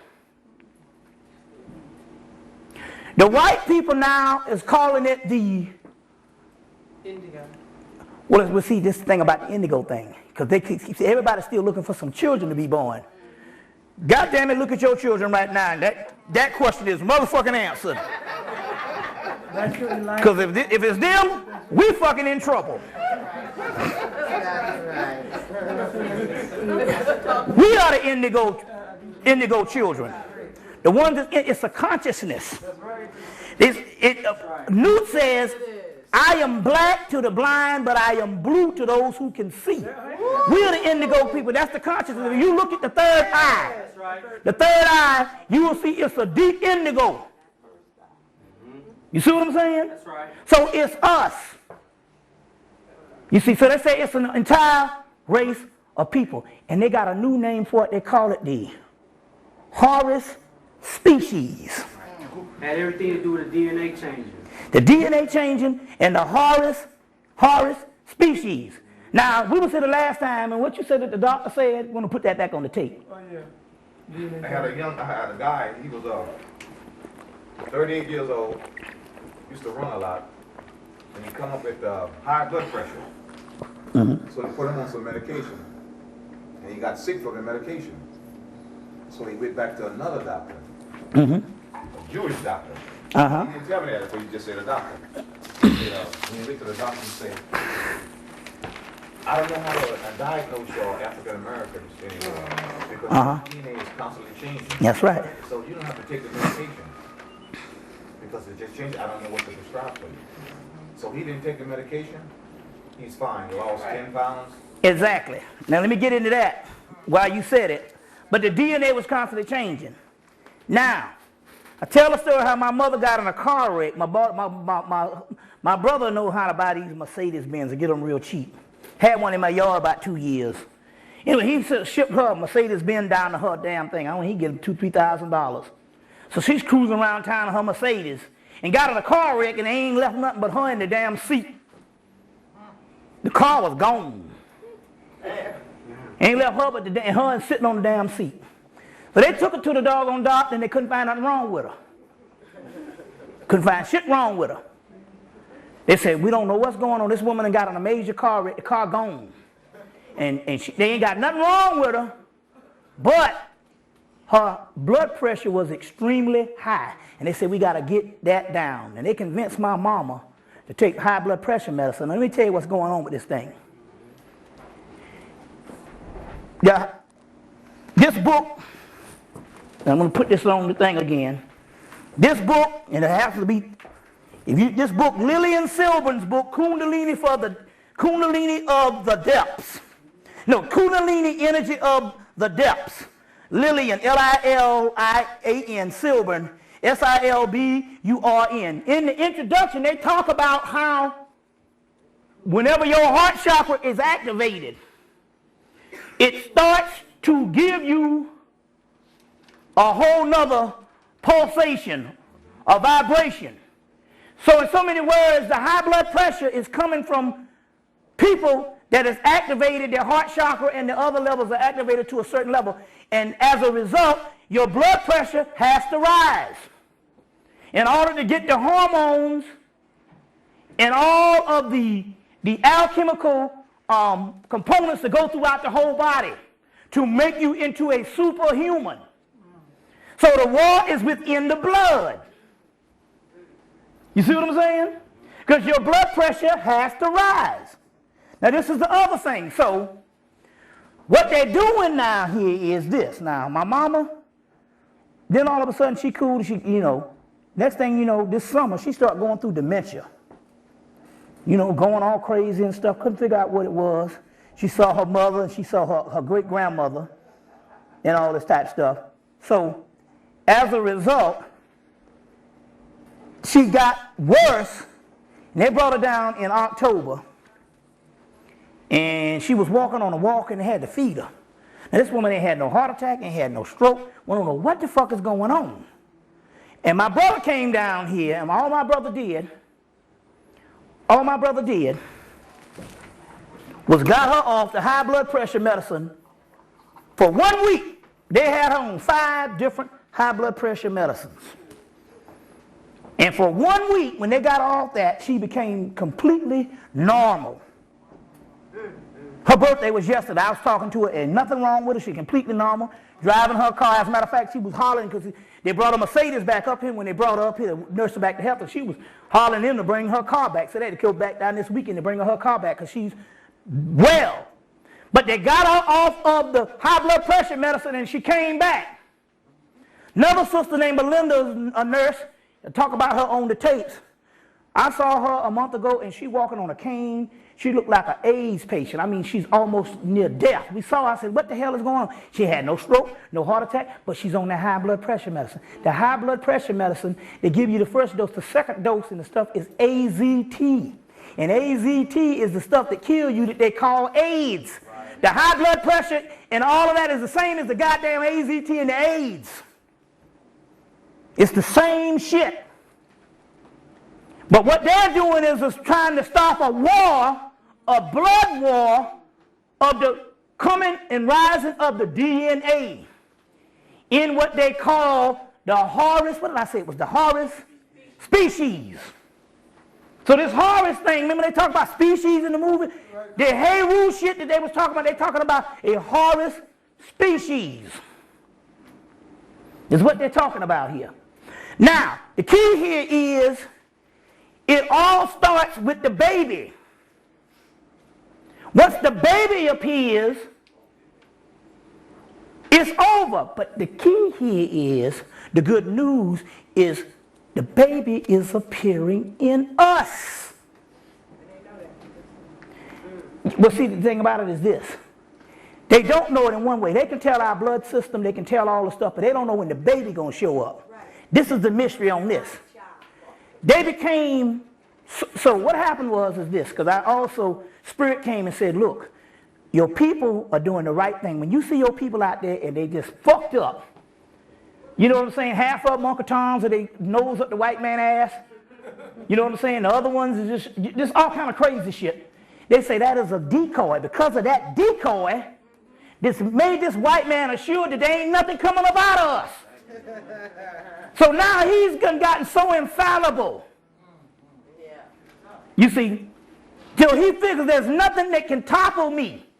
Because when they look at us and they look at our leaders, and they look at all the shit that's going on, all these old Negro preachers and all this old stupid shit that don't have a clue, then what it is, it sets up a buffer zone. And the crackers say, hey, we got this. They're looking elsewhere. But we are the ones. So in actuality, our behavior is divine. Another thing also, too, in the Spirit said, the Willie Lynch program. Anybody seen the movie Animal yet? Did you see that yet? That shit was off the chain. With Ving Rhames did a movie called Animal, him and the guy Terrence Howard. And he go to prison and a revolutionary Jim Brown is teaching him about the Willie Lynch letters. It's bad. But anyway, it's called Animal. It's out at Blockbusters, Hollywood, or whatever. But anyway, the Willie Lynch syndrome. You say, well, wait a minute, what is it about this Willie Lynch thing? We know the thing, what it did, that they put the woman against the man, light against dark, this, you know the whole thing. But what did it make? What is the production? What is the end result? The end result is simple. The end result is, let us make a slave, is to just let us make a child, a permanent child. So then the Spirit came and said, well, you're talking about the child. There's only been one race that's been made, a race that is the oldest race that has grown up and has been made a child. Grown up children at large. But the Spirit said, wait a minute now, because you're looking at it the wrong way.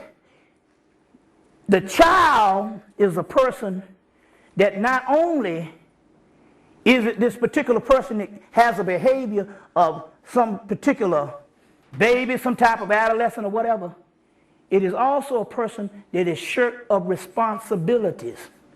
And when you shirk of responsibilities, it means that we've already been trained to let go this bullshit. Yes. Yes. You see what I'm saying? And that is coming more of a baby of an egg, is to start new.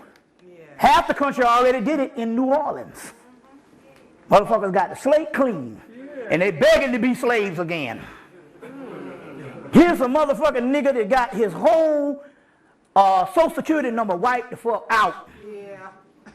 I'd be happy as shit. Me too. You know? We got a survivor right here. Good. The key here is The baby of the egg is still the egg, but they're talking about a generation or a species.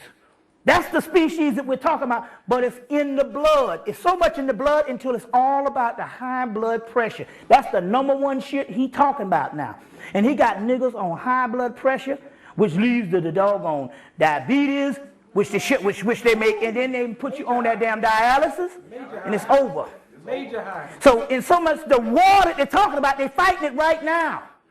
But if we don't need the people out there, we only need the people in this room and the people that's in the conscious level. And the only thing you got to do, because I done found this thing took another level.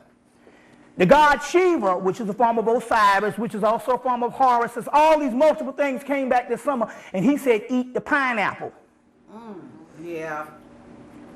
He came back and they said, look, I just started drinking just a dough pineapple juice.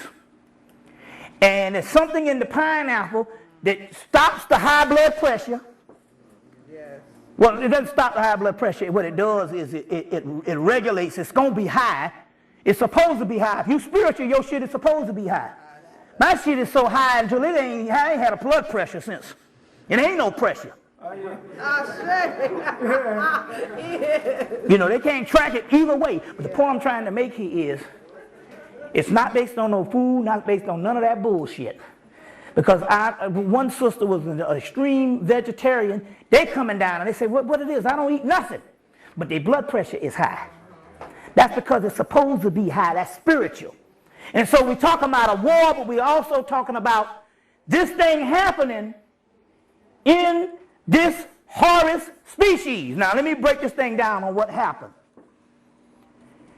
The ancient Egyptians, what they did is, they knew that we was trapped into a level of reincarnation. So what they did was they singled out a few priests and the pharaohs.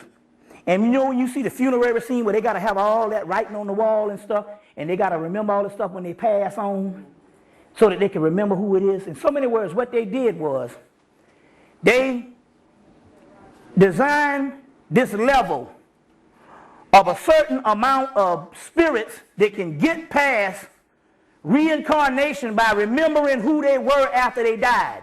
So they call that the quantum level. And these particular ones, they didn't mate, they kept a certain bloodline. And so they mated within a certain group of people that were conscious and had a certain intelligence. They didn't even mate with a lot of the people in the regular everyday life of ancient Hemmitt. As a result, they was able, if you look, this is the book, there's a book, that book, Egyptian Heaven and Hell, right there. In this book, this is the complete volume that came out in 1996. The one volume, last time the complete volume was out was like 1906. So they had one little volume, which is one book out of this volume that they had for years. And in 1996, they came out with this particular E. Wallace Budge's book, Egyptian Heaven and Hell. This is the book of the gates. So what these pharaohs did is these pharaohs would go and have these certain vignettes. And they got the 9 hours, they got these hours of the nights. What these people were able to do, they were able to, whenever they died, they was able to travel in the instructions of these papyruses. They was able to map out this stuff to the particular point that they set up a quantum level in a set of genes, and it's so advanced to those set of genes have now come down into our consciousness. So in so many words, what they did was, remember I was talking about the movie Incredible, where it was talking about that we used to be gods and then we forgot who we were? Well, what had happened is the masses of the people had forgotten who they were. The group of select people that are conscious now is because of the group of people who matched out in certain breeding and certain things they did in the realm of ancient Kemet, in the realm of the mystery schools 2,000 years ago, and when they crossed over into another realm, they became these quantum entities, which is a set of genes that travel down within our bloodlines. It's inside of us. So now, that bloodline is rising, i.e. high blood pressure. See what I'm saying? Based on some people who did some shit 2,000 years ago. And remember that? And so they got these white societies, and all they've been trying to do is track the bloodline. Well, your shit gonna go back to the goddamn caveman. Who the hell you fooling? So now they got all this shit about the Da Vinci Code and the bloodline of Jesus. Now you need to watch it. You just got to understand that shit is Horus. And the bloodline of Jesus, they got it all up into Europe, and they're talking about these societies in France and all this kind of thing here. But the bloodline of Jesus, what they're really talking about is the bloodline that had traveled through us, through slavery in the Caribbean, and that whole 9 yards. You see. So this whole Da Vinci Code is all about that. You see what I'm saying? It's all about that type of thing, but it ain't talking about no Jesus and Mary and all of that type of thing. That's Osiris, Isis, and Nephthys, who is Mary Magdalene. You see what I'm saying? Which is Mary Magdalene. So this whole concept here was set up by a group of Hemmites years ago, and this is the bloodline. This is what the whole Masonic shit is about. And the whole Egyptian stuff and all this stuff, they was trying to track a bloodline. The problem here was the bloodline would be hidden from them. You see what I'm saying? The bloodline would be hidden from them, but the bloodline is us. And where we came in is they thought it was us. All the secret societies knew it was supposed to be us. But based on our behavior, we have convinced them that it's not us, but it's still us. Because that's a part of the divine plan. That's a part of the divine plan. You see what I'm saying? You see. So that's how this whole thing goes down. So now, moving right along. For some reason, that is throwing me off. Look, see, it's one little thing. See, if it's out of, it's throwing me off. Because I got a little zone right here, and, you know. You see, so. Well, you know, I got a room full, but, you know. Yeah. But now, pass this back.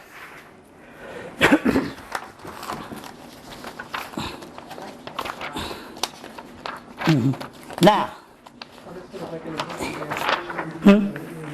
Yeah. Okay, now. You can go down, yeah. Look, that's okay. That's good. Okay, now all we need is the headmaster to move a little bit. Now, and we got it. Okay, now. The different stages, shaman and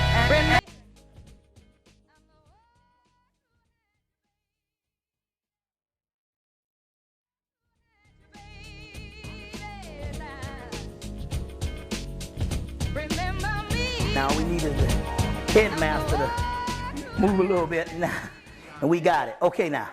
The different stages, shamanic, amethyst, spiritual religion, pagan, monotheist, that's when the white boy come up in there. Atheist, rationalist, nihilist, and chaos. And nihilist is really not that bad, because that's pretty good. So, you know, fuck it all. But then again, we just talking about the people in this room. We ain't talking about them niggas out on the street. And then pan-demon. Now, pan-demon is supposed to be the last realm. You get the word pandemonium from that. Okay. Now remember, there's a white boy, I don't know thinking about it, saw this thing, the white boy talking about the Mayan calendar. And he was talking about how time was going to be sped up. And people were going to go crazy. And people was going to go crazy, and the only way they was going to be able to save themselves was to get into the zone like a basketball player or a football player who's able to function on an enormous amount of pressure, but they get into a zone. They get into a zone and stuff like that. I said, well, hell, that's black people, period.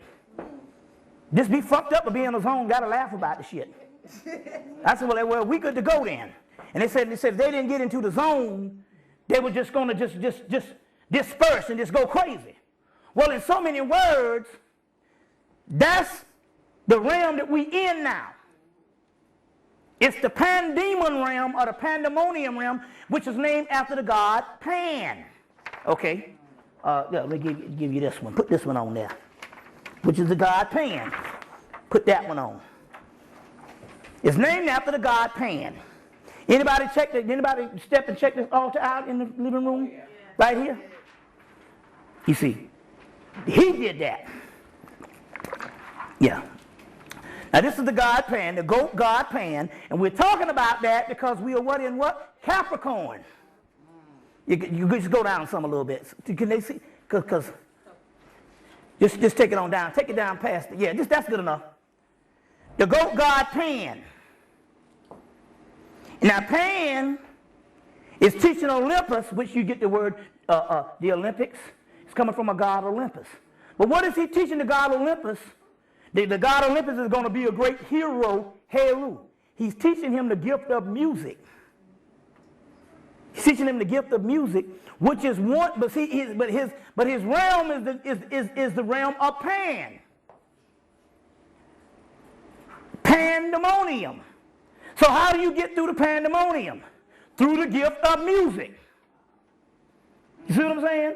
Now there's a book, Saturn, the New Look of the Old Devil, which is talking about Capricorn. And Capricorn is known as the great chastiser. It's called the black planet. And it chastises those not for mean-spiritedness or something or evil. It chastises you to whip you in shape for a better, so that you can do better and go about certain amount of things.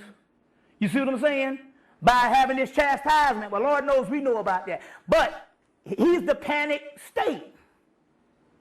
And by him being the panic state, you see, and he's also the chastiser, he's the one that whips you into shape. So in so many words, this whole thing that we've been going through, especially the last 15 years, you know what I'm saying? I say 15 of the last, let's say from the late 80s. You know, because we had the 70s, we partied, we did this kind of thing, and then the latest 80s came in, and Reagan came up in that motherfucker and gave us that cheese and shit, and that ketchup and shit he was talking about, and by the end of the 80s and stuff, they fucked around and introduced that crack, and it was on. Then all kind of things started tearing down. But that was a form of a realm for us that we have already gone through. Now we are the ones that's characteristic of the realm in which this panic is talking about for them. Our consciousness is right on it because we can survive. You see, we can survive. But they're talking about this particular time and all this particular stuff that's going on, whereas if you're not in the zone. But the key here is now, because of this particular realm, you got to identify with the zone by identifying in your mind as a little child, which means you're going to have to break out of what things that are so important that you think is so damn serious. Okay. That's true. You see what I'm saying? Because you think it's so serious, and as a result, your soul can correspond to that. Because the only thing that blocks your soul from corresponding with these particular, these higher levels is this ego or this particular importance that this white man then gave you, such as a career, Right. and all kinds of stuff, in the way. Are you feeling less than a human because you didn't develop as a success in this damn society? What success with what? What the fuck is success? Hello. You know what I'm saying? Me, success what might be, goddammit, I'm downtown, I'm thirsty, and I get a cold soda. Shit, that's success for me. My goals are limited. You know what I'm saying? I don't look for much in life no more. Just like that nigga on the corner, you be like, you don't look for much in life no more. I'm about the same damn way. I don't look for much in life no more. You see what I'm saying? So I'm just trying to say, so this pan now, the point I'm trying to make with this, is this. The pan, let me give you the story. We got a Pan statue. You can't buy this shit out the store. You can't buy that stuff. That's some shit that's gonna come from some white folks. But they got a Goodwill down the street here in the West End. The Goodwill in the West End flanks Morehouse, Spelman, Clark Atlanta, and all that. So the white boys say, send all the good shit there, because them niggas there supposed to have class, and they got money. So they get the stuff from Whitney Houston and all that out in Alpharetta, all this rich, expensive shit. And they send it all to the West End. So, because they're dealing with white folks, and white folks is into all the pan, you know, they get into all that kind of shit. Them, especially them rich ones done been around the world, they know about all this shit. So they sent a statue of Pan up in there one day, and I got the statue. So last Thanksgiving of 2004, a sister came through and said, let's get the ritual going on the day before Thanksgiving. And so we was up in here, and we had some corn liquor. We was passing that shit around. And then sister say, that damn statue is goddamn frowning and smiling at me and teasing me. And she got scared as shit. I knew the shit had some energy, so about August, he made Linda move him and put him on a little pedestal in the corner back here in the back of the house in the kitchen. So then he told her one day, you need to move me to the front. That little thing said, move him to the front. And then he just started coming through. And so you say, well, what is the energy now? The whole time when you registering this stuff, if you're thinking it's the statue or some spirit around the statue, you don't get it. It's some shit that's coming through in us. And if you're thinking it's only you, that's the ego going to throw you off, because it's in all of us. It's just that we got different capacities. You see what I'm saying? So if you say, oh, it's here, you're talking to me, you the baby Jesus, I might be the Christ. No, if you're thinking it's that, then that's the ego saying, oh, I might be the Christ. This is a frequency that all of us have, and the only reason why we don't all exhibit it at the same time, because we got different capacities, but it's all one species. You see what I'm saying? Whereas they are still, the whole world is still looking for some Lord Maitreya or some one man to come back to lead a bunch of idiots where? Right. It's a frequency. You see, now, so this, and so what it is he said now, I want some toys. I said some toys, he wants some horns, and he wants a whole lot of childlike stuff.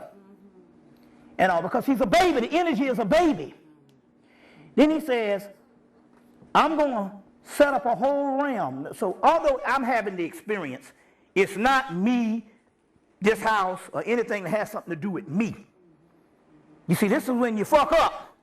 When you thinking it's you, and it's the consciousness of all the people that's in the conscious level. Or why would somebody come back for one nigga? You know what I'm saying? Some stupid shit like that.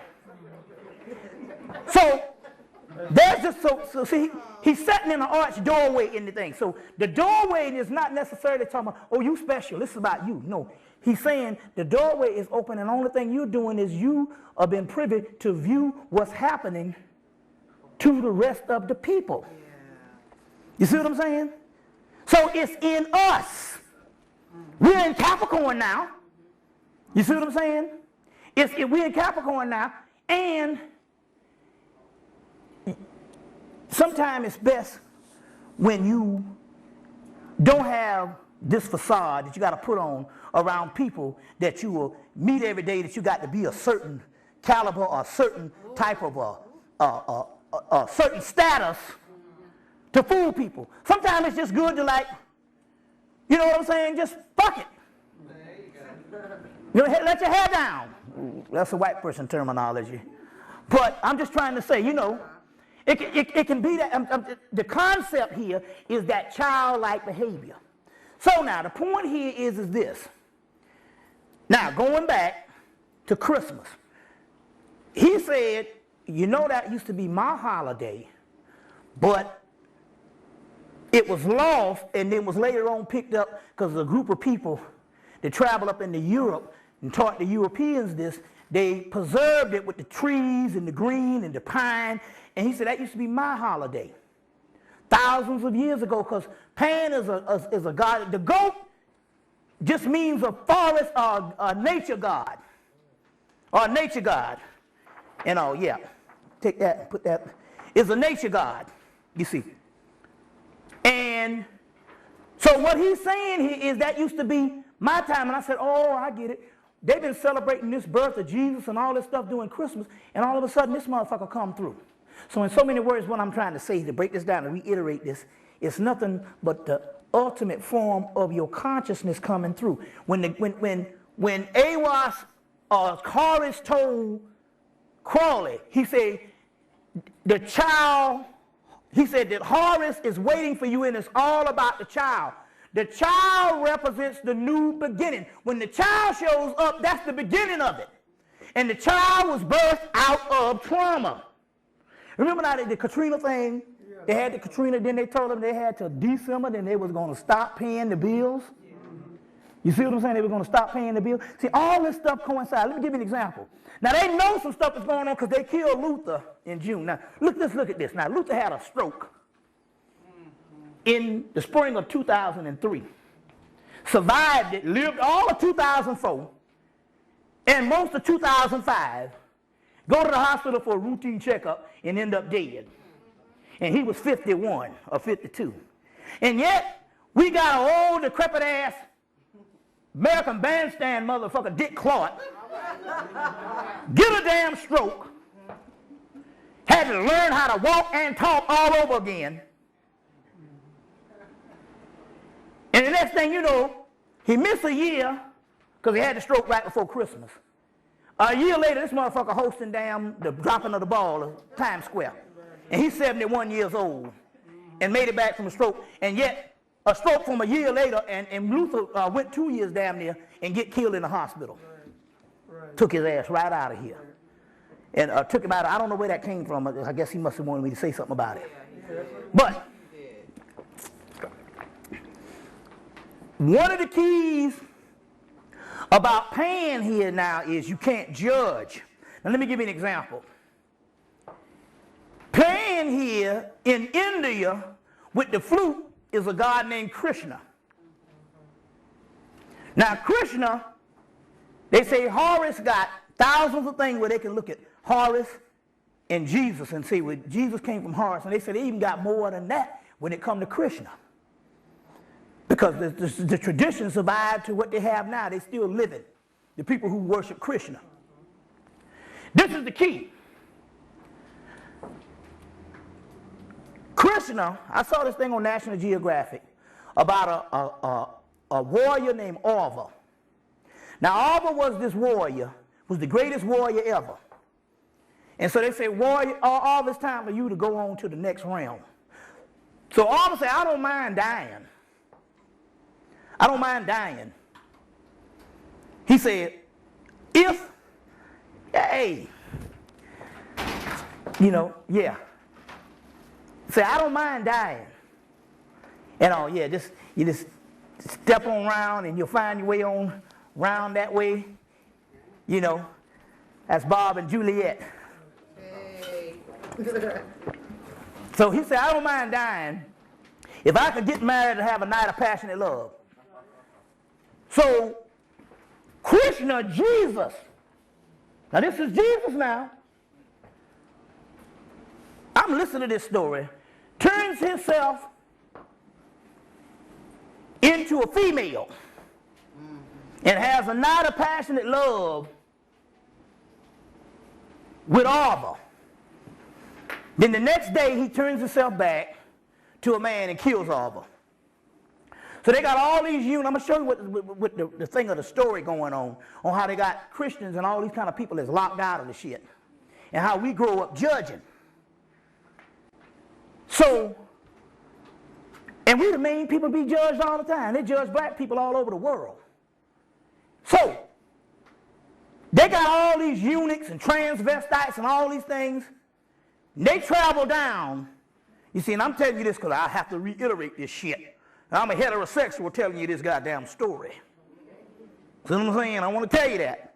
But it's only through a heterosexual that I can tell you this story, which make it spiritual. Yeah. You see what I'm saying? If y'all have caught me slobbing on somebody's knob or doing some dookie love sometime, you might say, well, that nigga just making a case for his own little, sexual desires or whatever type thing. No.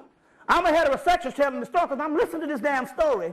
So they got all these people, they come down and they dress up as Krishna every year, transvestites, eunuchs, homosexuals, and all this. And the Indian government give them one day to do this shit, and they get married to Arva as Krishna.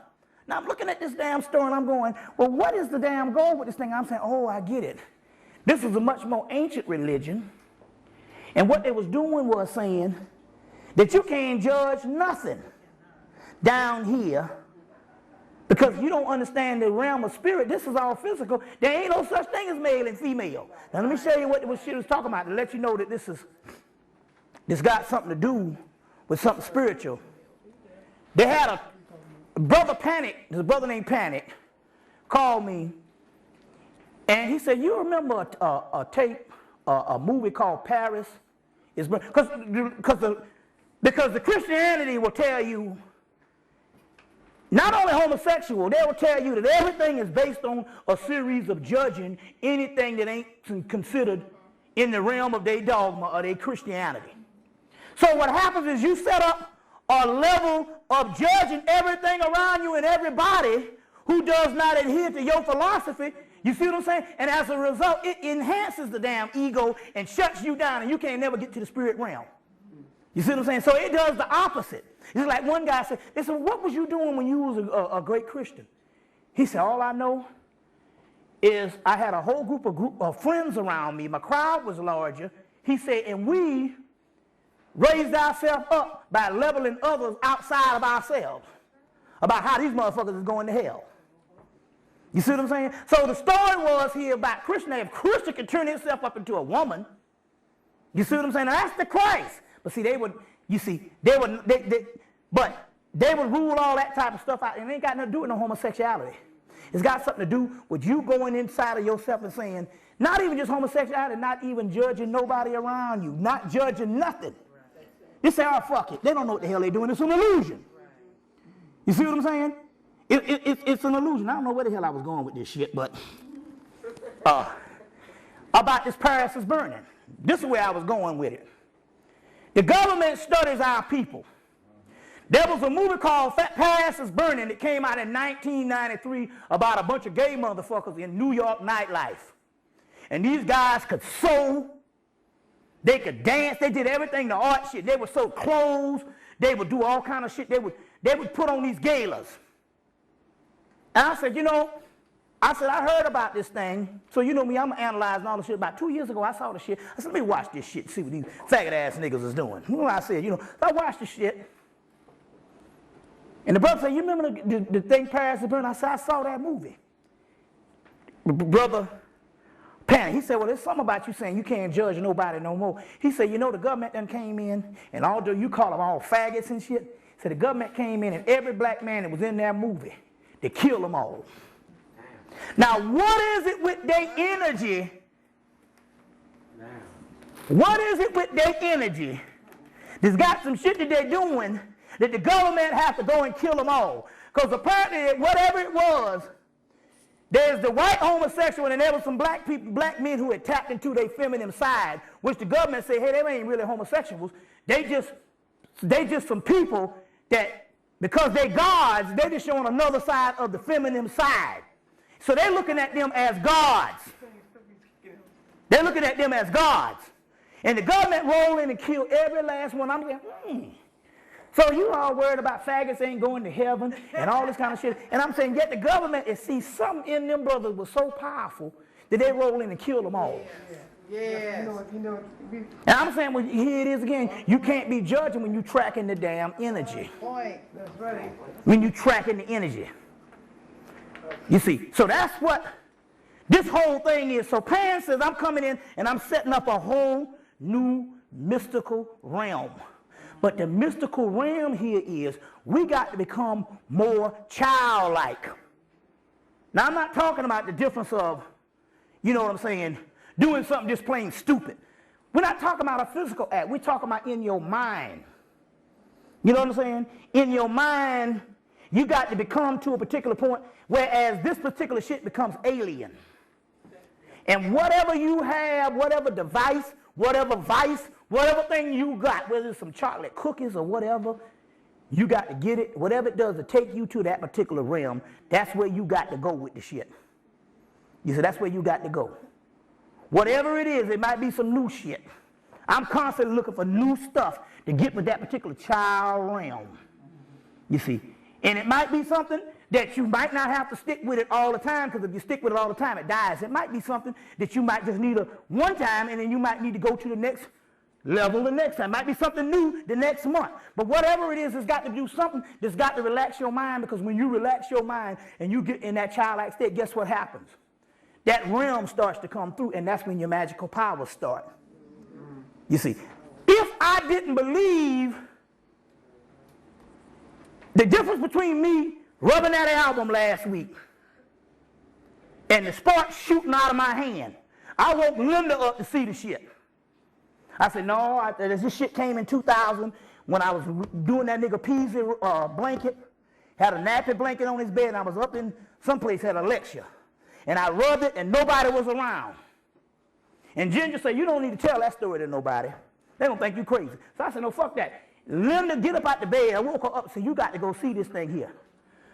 But had I not believed, this is all a mind thing, had I not believed that it had happened, if it didn't happen before and I said, oh, that shit is impossible, I couldn't rub that album. It's a matter of your belief now. If you can believe the shit now, it's to the point now, if you can believe it, the shit can become real. Yes. You see what I'm saying? What I'm saying here is it's so powerful now you can get up sick. And I did it last year. I got up and had some shit coming down. I said, God damn it, on that fucking subway train, all them nasty ass people. Something was coming down and shit. And I got up and I ain't had no medicine in the cabinet. I just took what was in there like it was healing a nigga. And it was some shit, one of it was a damn peach soda. I said, this peach soda got some vitamin C citrus in it. Now the shit on the can say, this motherfucker ain't got nothing but sugar, water, and peach color. But I drank that shit down, and that shit healed a nigga ass.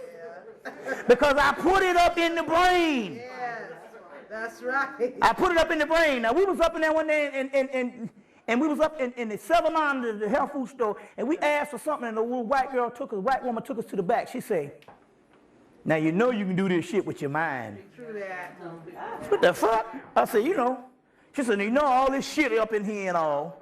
These white folks got this capitalism, they got all this stuff. And I'm like, damn, all this health food shit, our people, man, can't afford half this shit. They said, you know you can do this shit with your mind. And so I took some peach soda and drank that shit down and say, this shit is some damn high vitamin C. And that shit knocked out whatever that flu or something was coming on. But the key here is to get a group of grown people to start believing in the magic. Peter Pan. Now, there was 2 movies, the one that Hook came out, and the one that came out in 2003. Hook came out in 1991 with Dustin Hoffman and Robin Williams, and the other one came out, a new one came out in 2003.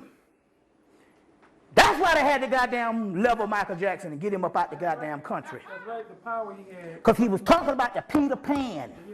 And they say, what happened? They say, Peter Pan, they say, in the one, the Hook with Robin Williams, he stopped believing in the magic and stopped believing that the shit was real. And he grew up.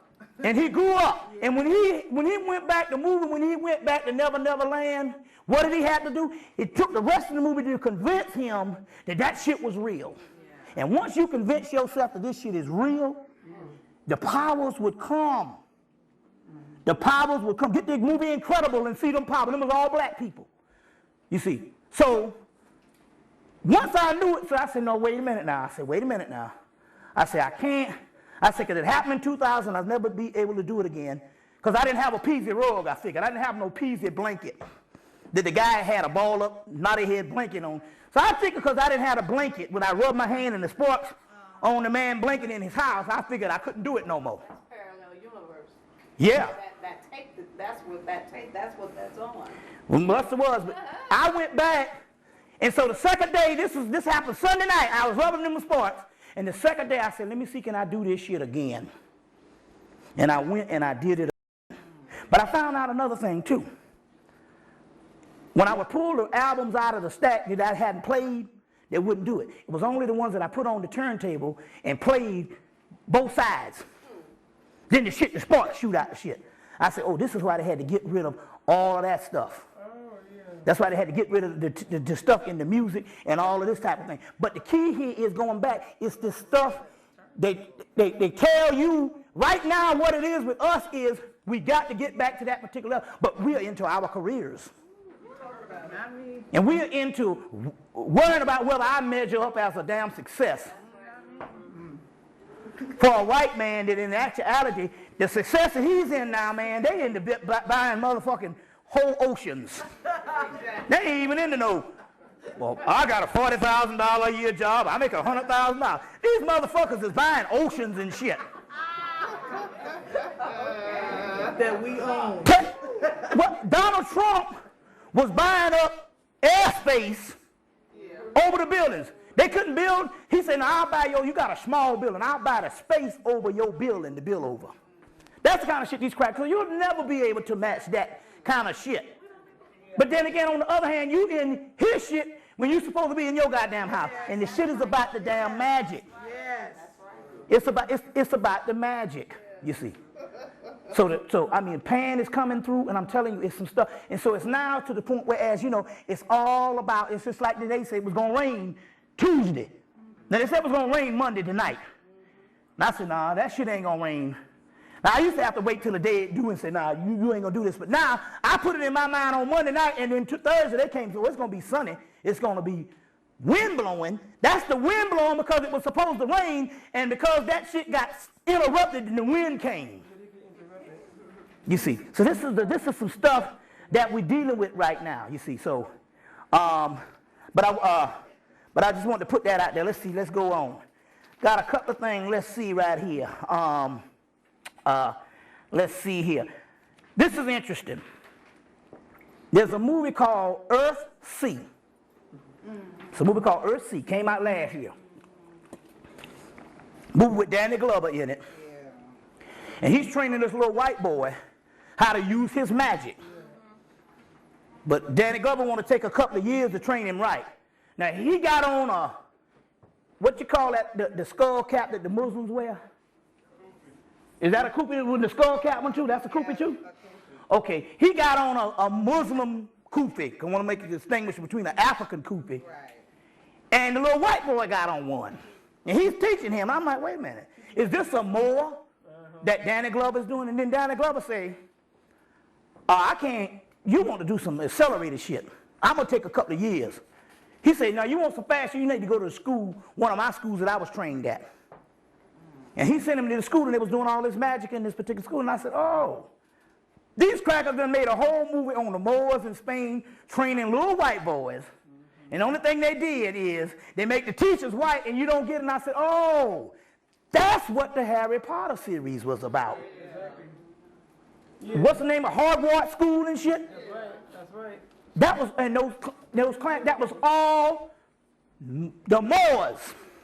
Exactly. And they just put it in the white folks thing, but they're giving that particular history. I said, oh, that's what the Harry Potter said. Give the little white girl, they commissioned her to do the writing. Then say she came up with it. They do that. This all secret society shit. You know, she just hanging out in a coffee shop one night and just come up with some shit. Come on. Some Japanese folks brought out, they brought something concerning Harry Potter's where they can make 10 more movies. Yeah. You heard about that? Yeah, they still doing it. Now they got them in high school, and it's almost like they graduate. But my point here is, they got all this history of the Moors and how they was trained, and they putting that stuff in the Earth Sea. That's what that whole thing was about. It's just interesting how that whole thing goes about. Now, the key here is during the time of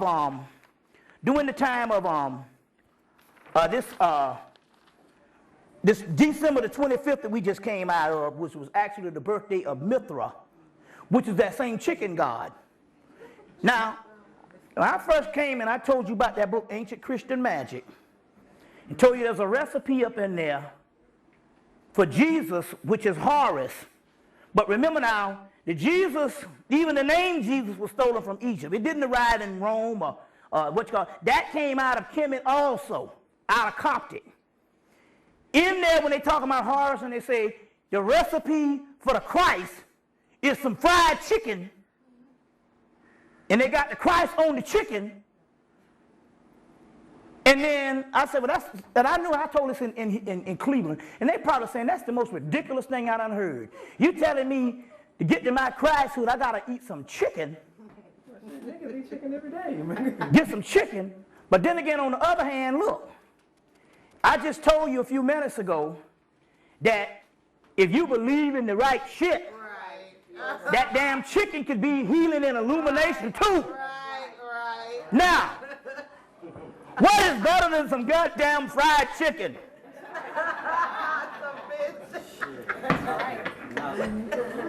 Nothing. Now, I done been vegetarian, and I was proud of that shit, but nothing make me more proud now. There's some goddamn Popeyes.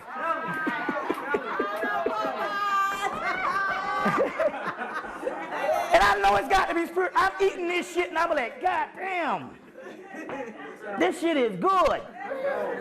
It's all based on alchemy. Look, it's all based on alchemy. In the 90s, shrimp stopped having taste. But damn, I eat this shrimp, it's like some kind of gristle or something. It don't taste right. But shrimp stopped having taste when the technology to devein shrimp on a mass level became higher. Before, when you have to devein the shrimp by standing over there with a knife, it is the particles of shit that's in the shrimp that make the shit taste good. You want some good shrimp? You got to go devein them yourself and leave some of that residue up in that motherfucker. And that's alchemy. The carbon, that which is the fertilizer. You see what I'm saying? It's just all how it's the alchemy in it. They have it right there. They say, you know, now that you get some tiger shrimp, and tiger shrimp don't come with veins. So that's good. But the rest of that shit, if it say already deveined, don't buy that shit. You need to get this shit there so you have a little bit of residue. It's that whole chitlin principle and shit, you know. Now, I never got up into that realm, but it's the same thing with this whole shrimp thing. But it's the spirit realm and stuff like that. So here goes again. Here goes again. You got to revisit childhood.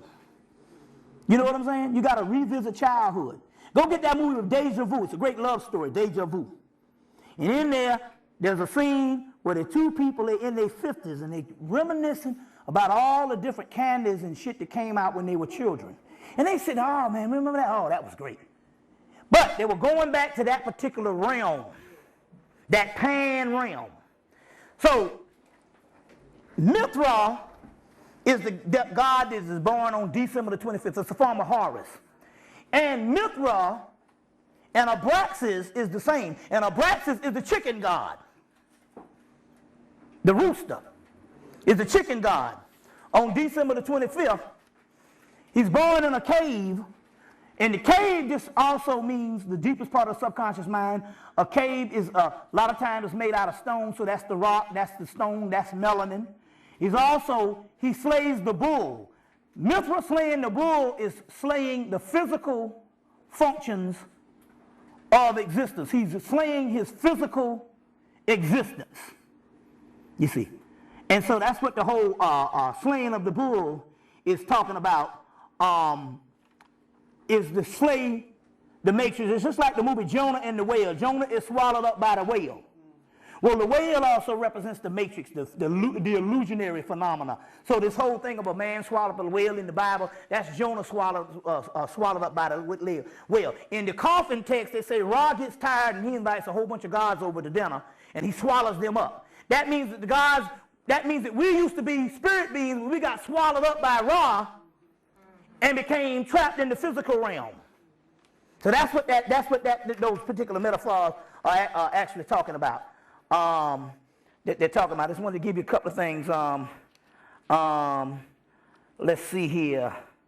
It's interesting here. I want to put this down on record. Because C. Freeman L. told me that whenever you see them pirates, there was no white pirates. He said most of the pirates was the Moors. A pirate is a motherfucker without a home cast on. And when the Moors were ousted from Spain, they got on ships and was robbing people. Now, it's interesting here, because the History Channel, you know, they always keep that shit some white level or whatever type thing here. Every now and then they might say one sentence. And they say, yeah, pirates like Blackbeard. Everybody know that's a man with a black beard, supposedly. Then he fucked around and said, and pirates like Black Caesar. Now, wait a minute. Caesar is a Roman, whatever, what you call a Roman emperor or whatever. So, to call a person Black Caesar means you must be talking about a black man. You see what I'm saying? So, Blackbeard had to be a Moor too. Yeah. That's why you get the movie The Long Knives. That's the name of that Long Ship. With Sidney Poitier playing a damn Moor. And they slipped up and said, Black Caesar. I'm like, wait a minute, hold on. Is that fucking Fred Williamson? Right. So the Black Caesar from Fred Williamson 1973 and Hell Up in Harlem 74 was talking about a Moor that used to travel the seas, as well as the curse of the Black Pearl. All that shit you getting with Jack Sparrow and what's the name of that thing? Pirates of the Caribbean. Pirates of the Caribbean, making a part two. And why is it that it has some of them in there that had dreadlocks and had the black ones on there? Because all that shit was black. He had some dreads in his shit. You see what I'm saying? And you go back and get the movie The Phantom with Billy Zane. It came out in 96, The Phantom. And when they went to a place in the Bermuda Triangle, and there was a group of pirates living down there. You see, that's that whole Moor thing. That's that whole Moor thing. So go back now and revisit the movie Dune. Yeah. Got to revisit that and check out Dune. And then you got to get the ones that came out in 2000. Frank Herbert's Dune and Frank Herbert's Children of Dune. You got to get all of them. The one from 84, which is the movie, and then you got to go get the two that came out on the Sci-Fi Channel. And look at that and look at Iraq. And you get it. Now, I'm going to show you what's going on. Let me parallel this thing. The Fremen are a group of people that live in a desert. And they have mastered living in the desert, the ghetto. And nobody suspects them to be anything worth any damn thing. As a matter of fact, they don't even know they're around, like they don't know that there's a group of black conscious people around like us. Yeah. See what I'm saying? Oh, yeah. And then they rise up and take the shit, but they rise up and take it because the people are so surprised that a people out of the desert ghetto could be capable of even doing it. But they use what? They came in and they had a particular person that came. The person that came was nothing but an archetype of their own spirit. The two taught them how to use their voice and use their powers. Children of Doom comes up and he merges with the worm. That's the Kundalini. That's our new self. That's our new higher level self. But now, look at this shit here. We are dormant over here. And they ain't thinking nothing going on. But look at the insurgents that's going on in Iraq. That is our energy fucking them up over there while we rise up over here. The insurgents. When it first went down, one of the general Omagumu said, "We will be victorious." The spirit realm. And then I looked and thought the shit was over. Next thing you know, they can't get up out of there. Killing up people and stuff. But that's our energy. So I'm just trying to say, look at what's going on. If you want to see some physical things, get the Dune movies and then look at Iraq that's going on now. Because Dune is on what? Arrakis. And see what's going on. It's all in there. It's all in there. It's some stuff that is going on. And that's what the deal here is we have to tap into. Now, this is interesting about Sigmund Freud, and I'm quite sure that he was on point when he said this shit, because Farrakhan even said this too. Sigmund Freud said, with all his so-called great understanding of the mind, which is understanding white folks being crazy, that the only thing that he could not master to understand, out of all his greats, and they call him the father of psychology, white psychology. You see what I'm saying? Because they ain't figured out some shit to even monitor our ass. You know what I'm saying? You got 1,000 years to do it. Even God couldn't figure that one out. You see what I'm saying? That's why he haul ass. Motherfucker say, fuck that. I have seen something greater than myself. Fucking nigga is greater than myself. They ain't seen from that, they ain't heard from that nigga ever again. He say my son is greater than me. That's true, that. The son. That's right. That's a damn nigga. Yes. That's what the Jesus is. They got him on a fucking some fried chicken. Do the math. Do the math on this shit. But Sigmund Freud said that he could not understand all his things. Before he died, he said, look, I can't understand a woman. He said, I cannot. He said, my whole thing is I can't understand women. And I said, yeah, because Farrakhan said that. You will never get to understand her. Never. She'll never get to understand her. That is the enigma of the universe. You see what I'm saying? So the only thing you can do is submit to the motherfucking shit. To the will of Allah. Submit. Some crazy shit, man. About a month ago, I had some readings. She said, you need to get in there and do them readings, Linda. I said, I told you I work better under pressure. I do them at the last minute, and that's when I do my best work. Now, just because you can't get, because you can't make me do it, don't mean I ain't going to do it. You just can't make me do it. And she looked at me, and the next thing I know, this motherfucker came in here and started beating on me. She beat me pretty bad. And she started beating on me and going crazy and shit like that, and was beating and was trying to physically hurt. I'm like, this motherfucker is crazy. And she started beating on me and shit like that and all. And beat me pretty bad. And stuff, you know, so I had to start running. But I'm telling you, this shit is motherfucker. She just come up in it, and she just looked at me and just snapped. What the fuck, this motherfucker crazy? And she just started beating on a nigga, man. I'm like, man, y'all should have saw the shit, man. I wish I had it on camera, man. This motherfucker, man, turned into some real, I mean, shit. And I'm not talking about, you know, just like the fight. No, I'm talking about trying to really hurt a person with really harm in mind. I'm like, damn, she went in her zone, boy. No, okay. All right. Okay. Now, to show you how things is working. Now, Arnold Schwarzenegger killed the guy, Tookie Williams. Okay. And show you how things is working. Now, he was born in the same city or town that Hitler was born in. And they had a big old, you heard about it, they had a big old, his name on a big stadium. And they went and took his name down off the stadium and said, they're going to name this shit Tookie Williams. You see. So there's some spirit stuff in the air, but this is what about the Tookie thing that I know that we can do what we can do.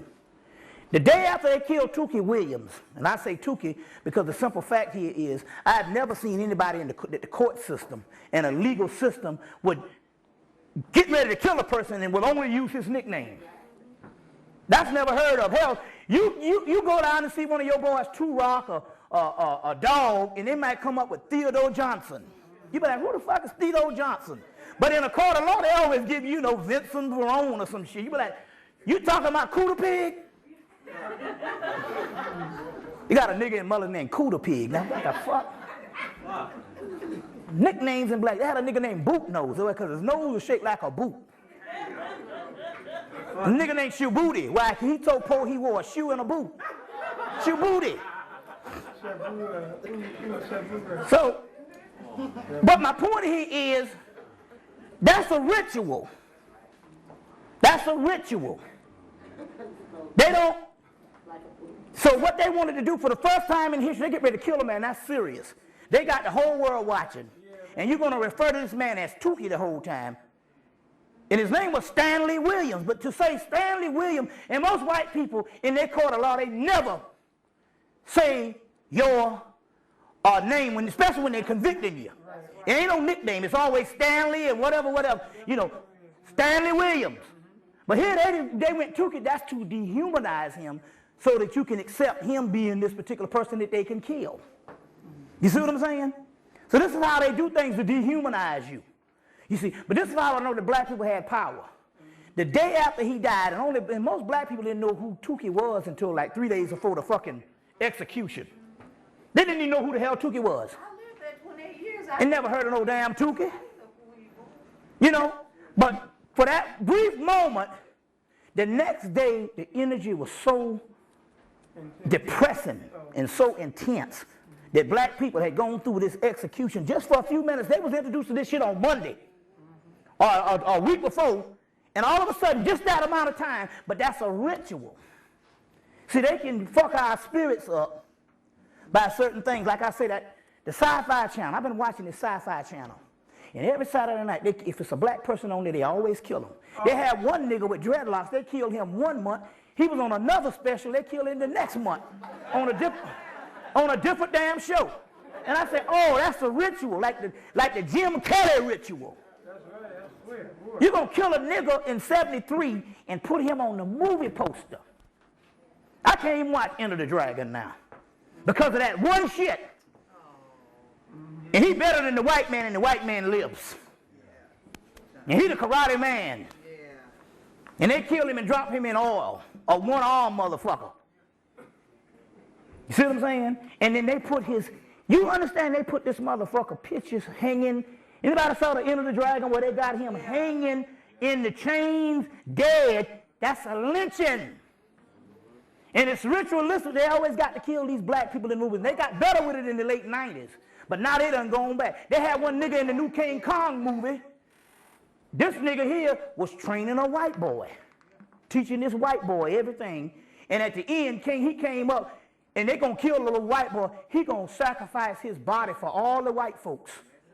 And King Kong said, well, fuck it, nigga. Bite your goddamn head off for being a stupid motherfucker. These crackers gonna come up in my yard and shit. And you know Uncle Tom, motherfucker, Christopher's Atticus shit. Been dying from the first shots in the Revolutionary War from Christopher's Atticus shit, and you still doing this dumb shit. You see, but that's a ritual. That's a ritual what they're dealing with here. You see. Now, you see, and so it's interesting here, which is interesting because there's a DVD out on the Illuminati. And in there, we got it. We got it. Did you bring some? Did you bring? Oh, you sold them all? Oh, yeah. Well, I got some on, you can get some from me. I got some on video. All right. You know, so that's the way it goes. I got some on video. I don't know if I got some now, but you can just call me tomorrow or something. I'm sorry about that. Some baptism going on.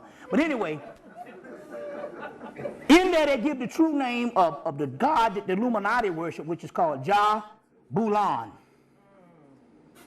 Now, remember now, they don't worship nothing that's fake.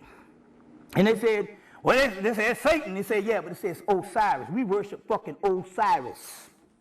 That's the Satan that they worship. You see what I'm saying? Hey, Linda, let's tell her to get me some gum. Give me some gum up in there for this Zach. Let's take my ass over. I think it's in my coat pocket. Oh, you got some? Oh, thank you. That's all right. I got some. Yeah. People come prepared. But they worship Osiris as a form of Jah Bulan. It's in that particular one, you see, in that particular aspect. Now, we know that Mercury goes in and out of retrograde and all this kind of thing. And it really affects black people when these things happen. It goes direct. Is it still direct? Or is that's gone now? It goes out of retrograde, then it's direct after retrograde. It's still direct. Well, in alchemy, the word for melanin is mercurous. So when they say there's a mercury that the mercury that you have, they put in thermometers and all that, they say, but there's also an ancient one called Mercurus, and that rules melanin. That, as a matter of fact, a word for melanin is Mercurus. So, if it goes in retrograde, we know that we are going against the grain, but when it goes direct, that's the time we get our shit on because of the melanin. So it was naturally for me to go in with some peach soda and heal a nigga ass. But the next time, for you meat eaters, just fry you up some goddamn chicken. Or sacrifice. Yeah, that too. But the point I'm trying to make here is, and put it in your head that it's healing, because we got a papyrus here that says that. It's a healing papyrus and a recipe for fucking fried chicken. You see what I'm saying? So that's just interesting here on how that whole thing goes down. Let's see, a couple other things. The Phoenix and the Horus in a book called Ancient Egyptian, it's called Daily Life in Ancient Egypt.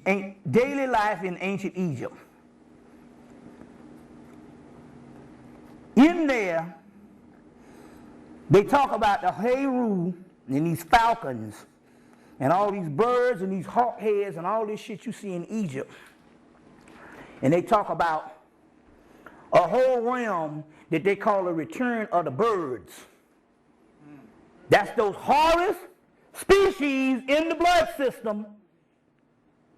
That's the return of the hawk-headed mystical lord, the birds, the falcon, the ibis bird, that's Tahuti, and all of that. And that's why the government say we must fight now with what? Bird flu. That's what the goddamn shit is about. Bird flu. All this stuff is still talking about some stuff to stop the Horus or Heru energy. The bird flu. These are code words on how they go to warfare. You see, the birds that they're talking about, and there's whole sections on it in the papyruses, and these people wrote this book in here on the daily life of ancient Egyptian, daily life of the Egyptian gods, excuse me, that's the name of it, and they talk about these birds, you see, the hawk-headed mystical lord.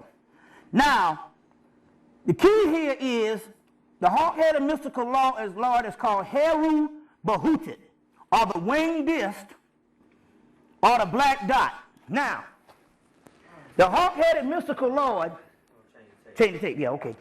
I want to get this one thing. It's pretty damn cool. If y'all interested, you take a look at them things, you might want to pick up one. Okay, yeah. Now, you have, I'm trying to find my picture of lamb. Is it still back there? It should be. Yeah. Yeah, put that lamb back on.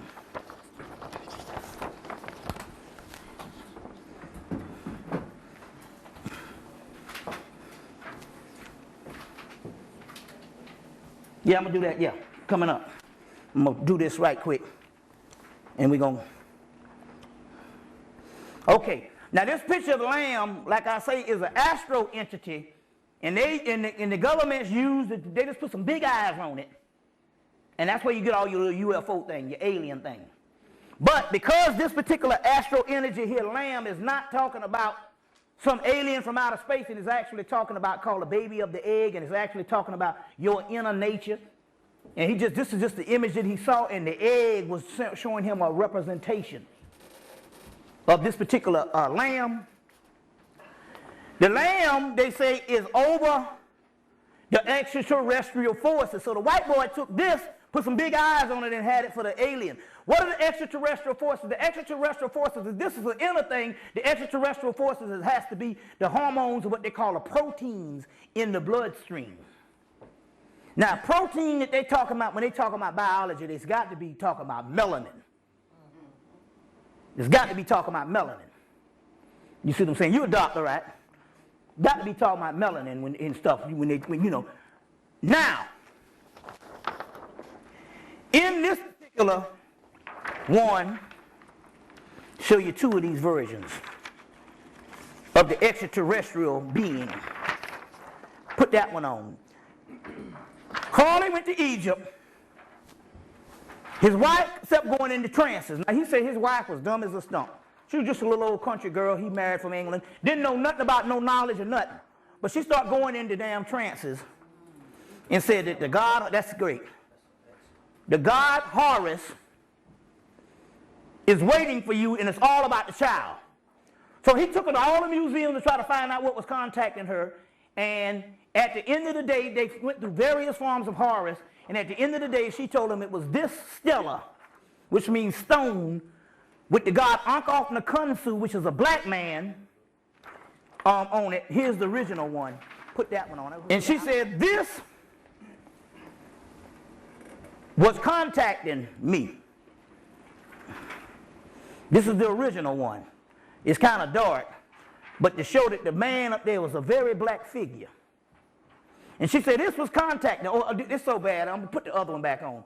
Just put the other one back on. This was before the color copy here. This was like 1995. So, shit, now I can get a color copy of this thing here. But, you know, didn't have the technology back then.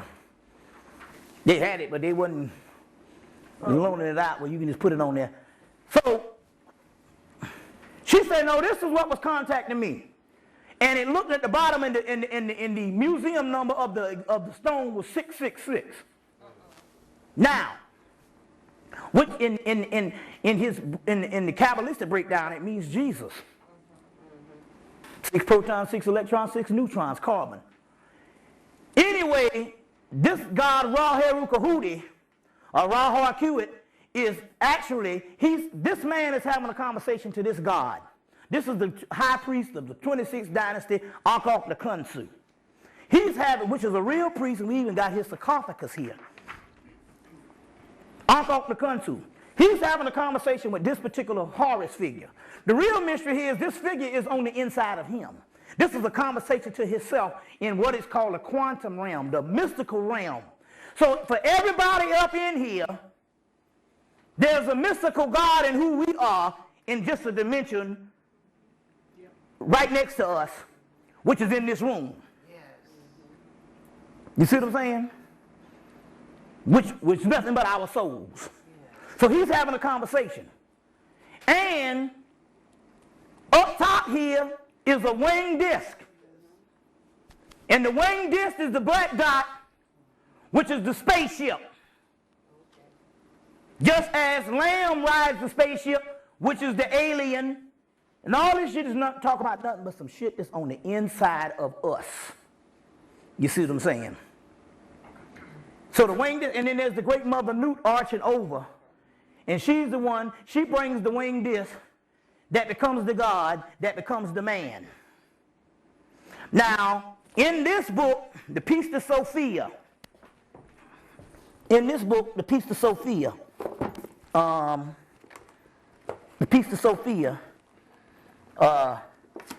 another book called Pan and the Nightmare, which it's hard to get all of a damn sudden. Just came out another printing in 2000, but it's hard to get. Pan and the Nightmare. Yeah. In this book, The Piece of Sophia, they talking about these coming of these mystical beings and the heavens and Jesus and God. But when it comes down here, it keeps saying in all the passages, it is a man like we are. You keep thinking it's talking about, you keep thinking it's talking about a person, and they're just basically talking about the human original race. You see, in the Piece of Sophia. So this is the book. This is some of the concepts that wasn't added into the Bible. This is the concept of what the Bible is talking about. This is G.R.S. Mead, Piece of Sophia, which is some of the ancient texts or the Gnostics and stuff that wasn't added into the Bible in there, but the person they was talking about as a man like we are is talking about us. Is talking about us. Now this is the irony of this whole Pan thing. Pan, later on, I'll show you this and then we can. Pan later on was chosen. Okay, that's gonna fall. Yes, ma'am. Good looking out. Well, fell anyway.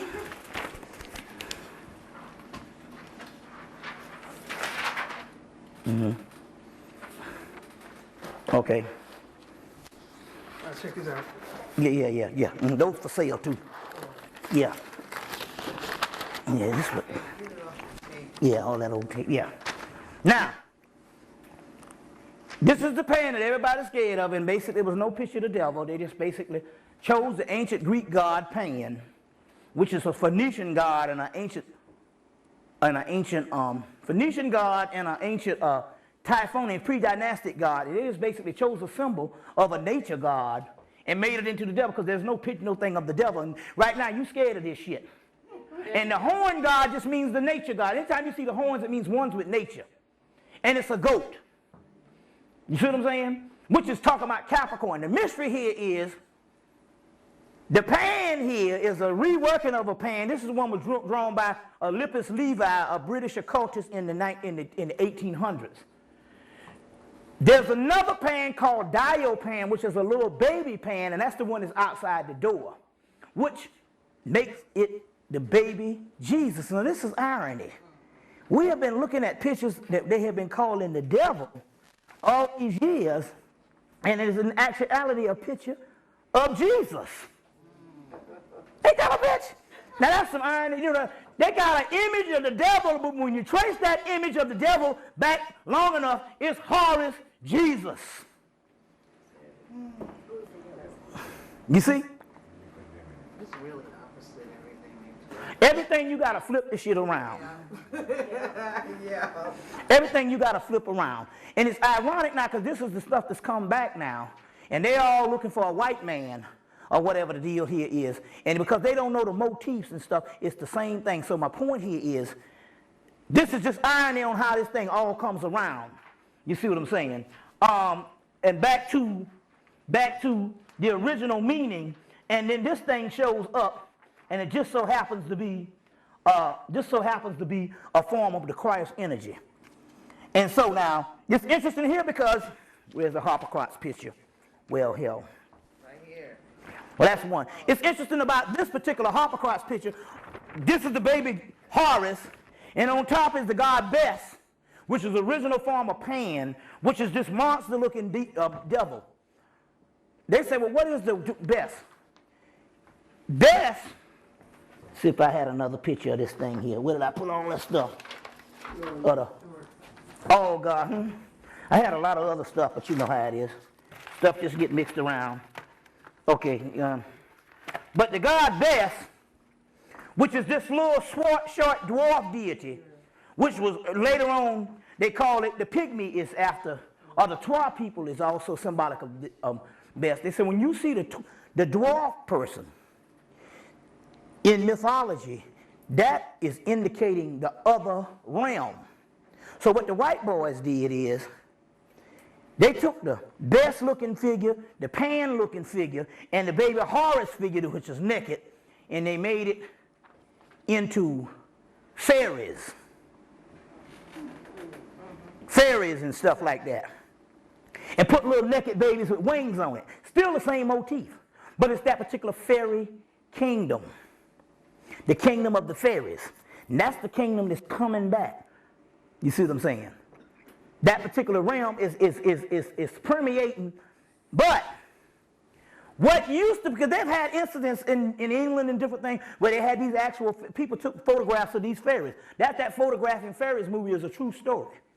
They had a couple of these stories and stuff. They had these things, but one called Fairyland or something, Fairy Tale is a movie.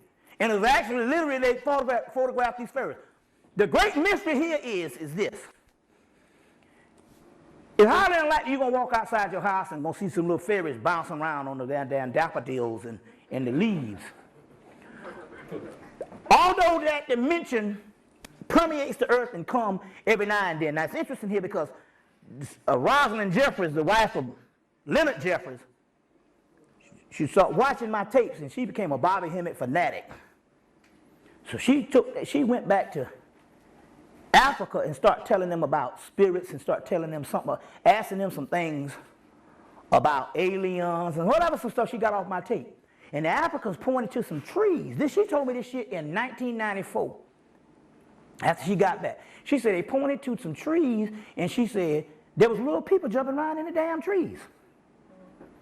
And she said, why you ain't never said, I done been to Africa. She's been going to Africa since 1960 something.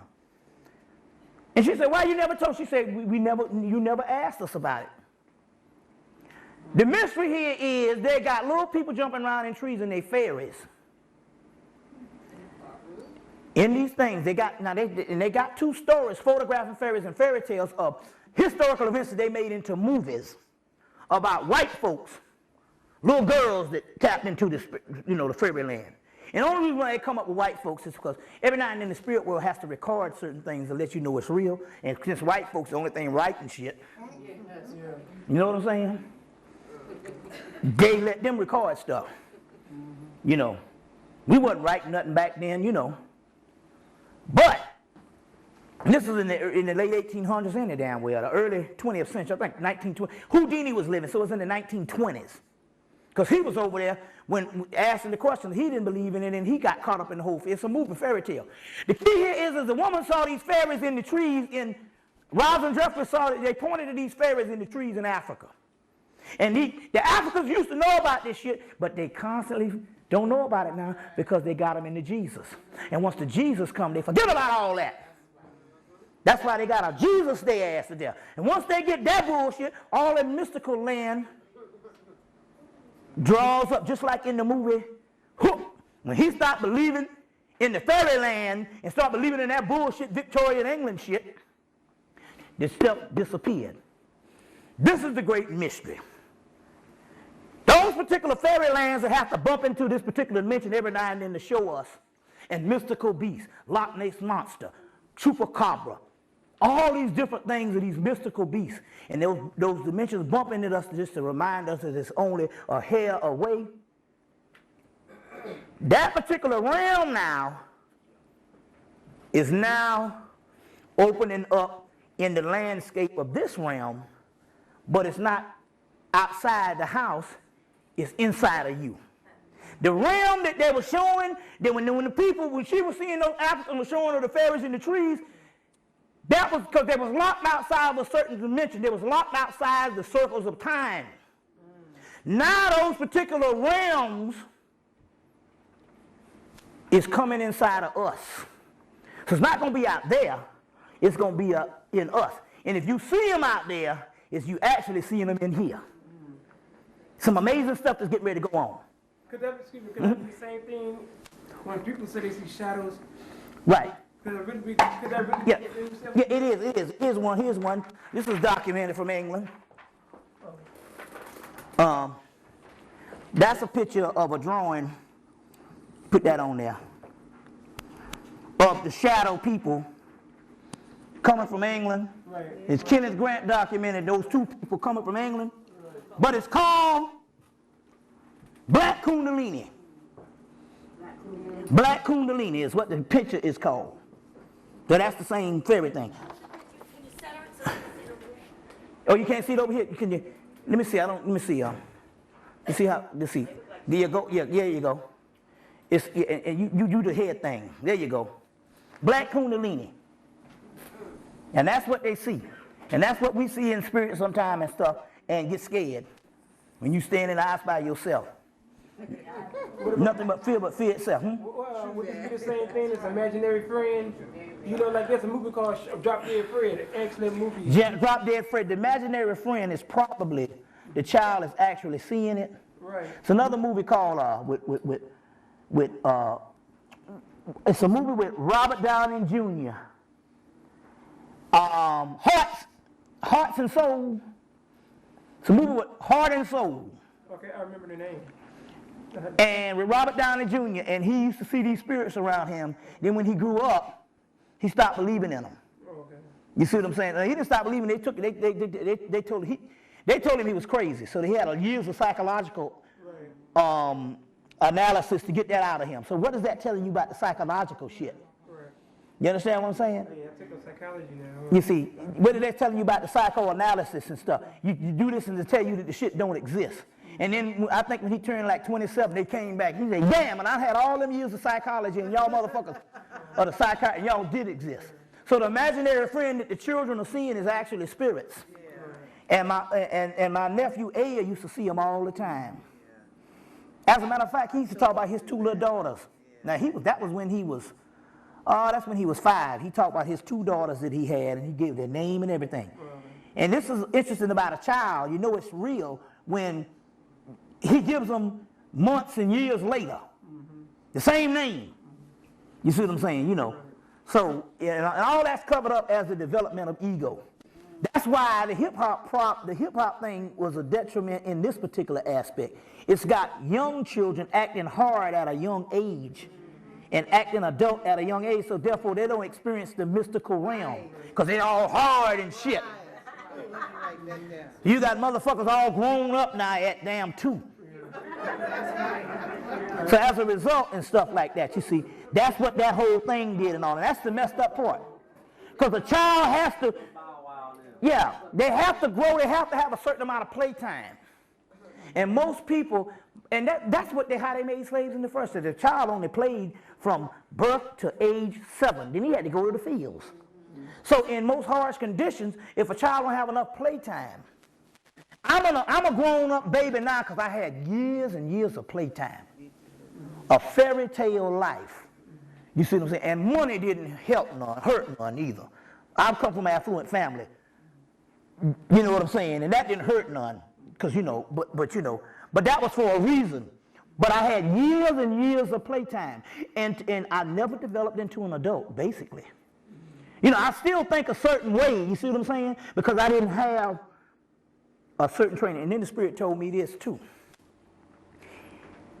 It'd be 30 years this year when I was becoming a freshman in high school and shit. And I entered in high school one week and the schoolhouse burnt down the next week. And I asked them, what was that? And Kimberly said, no, they burnt the schoolhouse down so you wouldn't get indoctrinated in that type of education. Now, it ain't got nothing to do with me being special. All of us have certain things that happen in our lives that guide us down the path. They burnt the damn schoolhouse down. And they had the old school was burnt down. They had a new school in the back, and we went to that, and they brought in trailers. And for 4 years, that's where, you know, they burnt the shit down. And I never got indoctrinated. Something was going on in the school that was going to zap a nigga. And they burnt the shit down. And I didn't get zapped into this thing, you see what I'm saying? They call it college prep. That's the motherfucker to fuck you up. The college prep shit. The other motherfuckers get vocation, and a bunch of niggas get college prep. Now, I went to college, but I didn't get to college prep. Thanks to black schools with open door policy, you didn't need that shit. And that was nothing but a glorified high school. All we did is just partied, and the professors was screwing everybody. Oh, it was a wonderful time. I mean, it was just a glorified high school. Black college is a glorified high school. I just had a high school over. Oh, you know what I'm saying? But the point I'm trying to make here is I didn't get indoctrinated. And that's what shuts down. But these little children now, it's hard now at too. You see what I'm saying? So they don't get the world, you know, of imagination like that. Because they're trying to be like a grown hero. And remember the old people used to say, and I don't know, but they used to say this shit down south. Say, boy, you better quit acting grown, because when you get grown, you're going to want to be a child again. You ever heard that shit before? You better quit acting grown, because when you get grown, you're going to want to be a child again. I don't know what that shit was about. But if you're saying, you know, you need to allow what's going to go on with this particular playtime. What's that? I don't know what they say. According to the Bible, they say that Jesus said, in order to enter the kingdom of heaven, right. As a child. That's what we was talking about when we first came in. As a child, they say, and a child led them. And it's interesting here because they had the basketball tournament. I remember this shit here. Isaiah Thomas. Well, who he played for in college? Isaiah Thomas. Indiana. And they won the national championship in 1981. And on the front of Sports Illustrated, they say, and a child led them. And this was a couple of weeks before Bob Marley died. You see, before Bob Marley died. Now, it's interesting about the spirit realm. The Hennessy, they got these Hennessy billboards with Marvin Gaye all over. So the spirit told me, somebody said, you know, Yeah. What they doing on the Hennessy thing? And the Spirit told me, hey, you better be glad for Hennessy. They got your man picture all over America. And if it wasn't for Hennessy, you wouldn't see that because we don't see our heroes no more. And the Spirit, and I was telling them about that in New Jersey, in Baltimore. Got on the freeway after the lecture, passed by the sign, the big billboard. He cut off the lights for us. Goddamn Marvin. He cut the billboard lights off. I said, you see that shit? As soon as we got up on it, he cut the lights off to say, that's what time it is. Your spirit. That's how they do your spirit and your image, man, with that kind of stuff. And that's some powerful stuff. That's some powerful. Give me some questions right quick. Go ahead. Are these shadow entities the same entities that when a person is possessed or take possession, like during voodoo, and these are spirits that take over them? Yeah. The only difference is the spirits are able to enter them and take over them. But it's the same spirits that some people see at night and shadows and stuff like that also. See at night. It's the same thing. But that's what it is. Because it ain't nothing but the Kundalini energy rising up, called black Kundalini. Which is interesting here now, because now the Spirit say the next time by fire. Now they're talking about these people that internally combust. They got whole special on National Geographics. And now C. Freeman L. said, I was talking to him one year about the Kundalini. He said the Kundalini energy in you is hotter than fire. He said it's a blue flame. And that's the flame that's inside in your root chakra, your sacral vertebrae. It's a blue flame that shoots up. But with white folks, it burn them up. And I got that, this is just special. They show pictures. Them burn up, and the only thing that leave is the legs and some shoes. Right. I remember in 97, up on the corner right when you're getting on 20, here, there's a group of houses with some white folks that never moved out the neighborhood. This all was white people area. Okay. And it was a little white girl playing with some keys on the floor in 1997. And she caught on fire. And the fire truck came and had to out her. She was dead, and the white woman said she was just playing on the floor with the keys down there, and they just bust up in flames. The thing about it is, that's the combustion. Now, they got these things on, but that's the same fire that's going to raise up. Now, it's interesting here, because C. Freeman said it was a blue fire. Yeah. When I spit my libation, I'm going to get a libation to Pan today. Ashe. Okay, yeah. So it's a blue fire, because I didn't do pro libation, but that's for Pan. So I'm alone today. I'm the child. Fuck it. Okay. And you know everybody got to play up the baby. Even the guys like he the baby. Yeah. You know what I'm saying? You know about that shit if you a fucking knee baby. I'm the damn knee baby. You see, I was the baby, and then the third child came, and I became the knee baby. But that's the damn baby. He can do anything. He can get away with murder. But anyway, he said it was a blue flame. So all the people in the documentary was dead. They burned up, they showed them. They said, how can this shit burn up and don't burn up? The curtains ain't burnt, nothing ain't burnt. The chair they sitting in, damn, they ain't burnt. They said, how could these people burn up like that? So they had one guy that was a white skeptic. And one guy has spent his life on it and saying it's real. So in their argument, in the middle of their argument, going back and forth, one guy from America saying it's real and one guy from Britain saying it's real. In the middle of their argument, a white woman catch on fire. But she the only one that lived. She out in her shit before it can burn her all the way up. And she said, so they went there to get her. She said, look. So I was riding in the car. I was talking to somebody. I was passing some food in the back seat or something. She said, and I felt a burning tingling in my leg. Now, I know that because I feel that all the time because I've been dealing with Kundalini for over 12, 13 years. Okay. She said, I felt a burning tingling in my leg. She said, I pulled back my dress, and there was some blue fire on my leg. That's the same Kundalini energy. They call it stigmata. It's fucking up people and scars and all that, and that's what they do with white folks. But guess what? That shit gonna happen to us, but we gonna go to the Godhead. Next time by fire. You want the fire. Baptized in hell's fire. Hellfire is the root chakra fire. See, the thing I'm trying to figure out is how come it happens to white folks when they least expect it? Well, I believe shit. You burning up, it's anybody least expecting that one. It's spontaneous combustion, human combustion. So they got all this stuff, but and all that is a precursor of what's getting ready to happen to us. This thing inside of us, this fire, and that's why they're trying to stop the shit through sex, stopping, getting you scared of sex. You know what I'm saying? And all, that's bad. Getting you scared of all that kind of stuff. You see, they're trying to stop all that. Trying to stop shit that was happening in the 70s. It was interesting because they had the Bee Gees was talking. And the Bee Gees said on one of their shows, I think with Dick Cavett on one of them shows, they was like, yo, this shit is all, whatever this shit is all come from black people. So the Bee Gees, when they rebelled against disco in 1979, and they burned a whole bunch of thousands of disco albums in the stadium. They was rebelling against black music because Nile Rodgers from Chic said it was a black format. They didn't rebel against punk rock and none of that other shit. They rebelled against that because white folks was doing shit that usually is a black format, which is dancing. You see what I'm saying? And dancing like Negroes, not no two-step and some old shit, and some old do-si-do shit. So now, and shit, hold down. Hold down. That was some country pimp shit.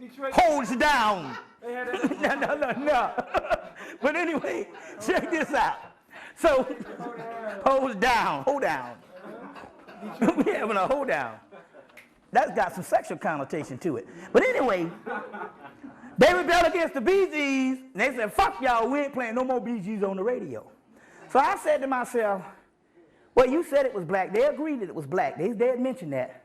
I said, but you chose a black format, and as a result, you got punished like a black person. I said, welcome to racism, motherfuckers. Welcome to racism. You see what I'm saying? Because they rebelling. It's just interesting how that thing, but I was going into something else. But give me some questions. Somebody got some questions? Yeah. Black spirits, ain't that your like higher self though? Yeah. Basically, it says black kundalini. Where one came out from the back of my head. Back here. Dang. Recently? Recently? A couple of years ago? June 99. Oh, June 99. Damn. I was in the counter with three. One came from the back of my head, one came in through my bedroom door, and the other one came up from the floor. The one that came up from the floor had this, like this white, glowing, membranous canopy or something that came up over, like it was like a big wing or something that was growing out of his back that came up over the top of it, you know what I'm saying? There's all kind of capacities and experiences on that. Yeah. Oh, they are. It's a whole realm. But listen to this now. What they calling the fairies, the netters, the Anunnaki, and all these different names they calling that. The white boys in the medical profession, not just the average person in the medical profession, but the people that's in the occult, they call them genes, cells, proteins. See what I'm saying? Proteins. All of those different things. So that's what that stuff is. And scientifically, it's proteins, genes, cells, different forms of DNA is what that stuff is. And that's the gods. It's just that we got the real shit. So that's why, that's what the focus, but it's changing. It's changing. That's the deal. Give me some questions. First, a comment. When we talk about Turkey, he was born in New Orleans. Well, that's interesting now. He was born in New Orleans, and they killed him before 2005 was out. You see, when people say shit, everything is everything. They killed him, and when was the last time we had some trauma? New Orleans. See what I'm saying? Everything is everything. Had the kids' books he was dealing with and stuff. There's a lot of stuff. And the man was innocent. They said it. Why did he say he was? How you gonna show remorse and you didn't do the shit? That's right. You know, and you know, I don't know how black people done got to this, coming from another planet. They didn't think that they didn't frame black people. You know what I'm saying? They didn't, what's that? Uh-huh. I got an email, I didn't see it, but I got an email that Anderson Cooper, Uh-huh. special on the end of Voodoo in New Orleans, that it might be. Yeah, yes, today. You saw it? Is it a special? Yeah, they'll run it again. See? It was on CNN? The end of Voodoo. In New Orleans. Ain't that something? Talking about Marie Laveau, and they had the white people sitting up there talking about it. And they're saying the end of Voodoo because of the Katrina? Right. Well, it's interesting here because now this is interesting.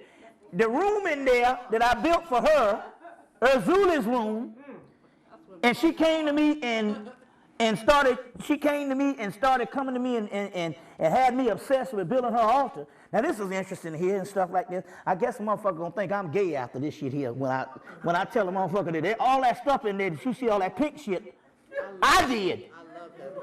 That's my design. You know, you think that was Linda. No, that's my shit. Somebody done possessed me and I done become a motherfucking Barbie.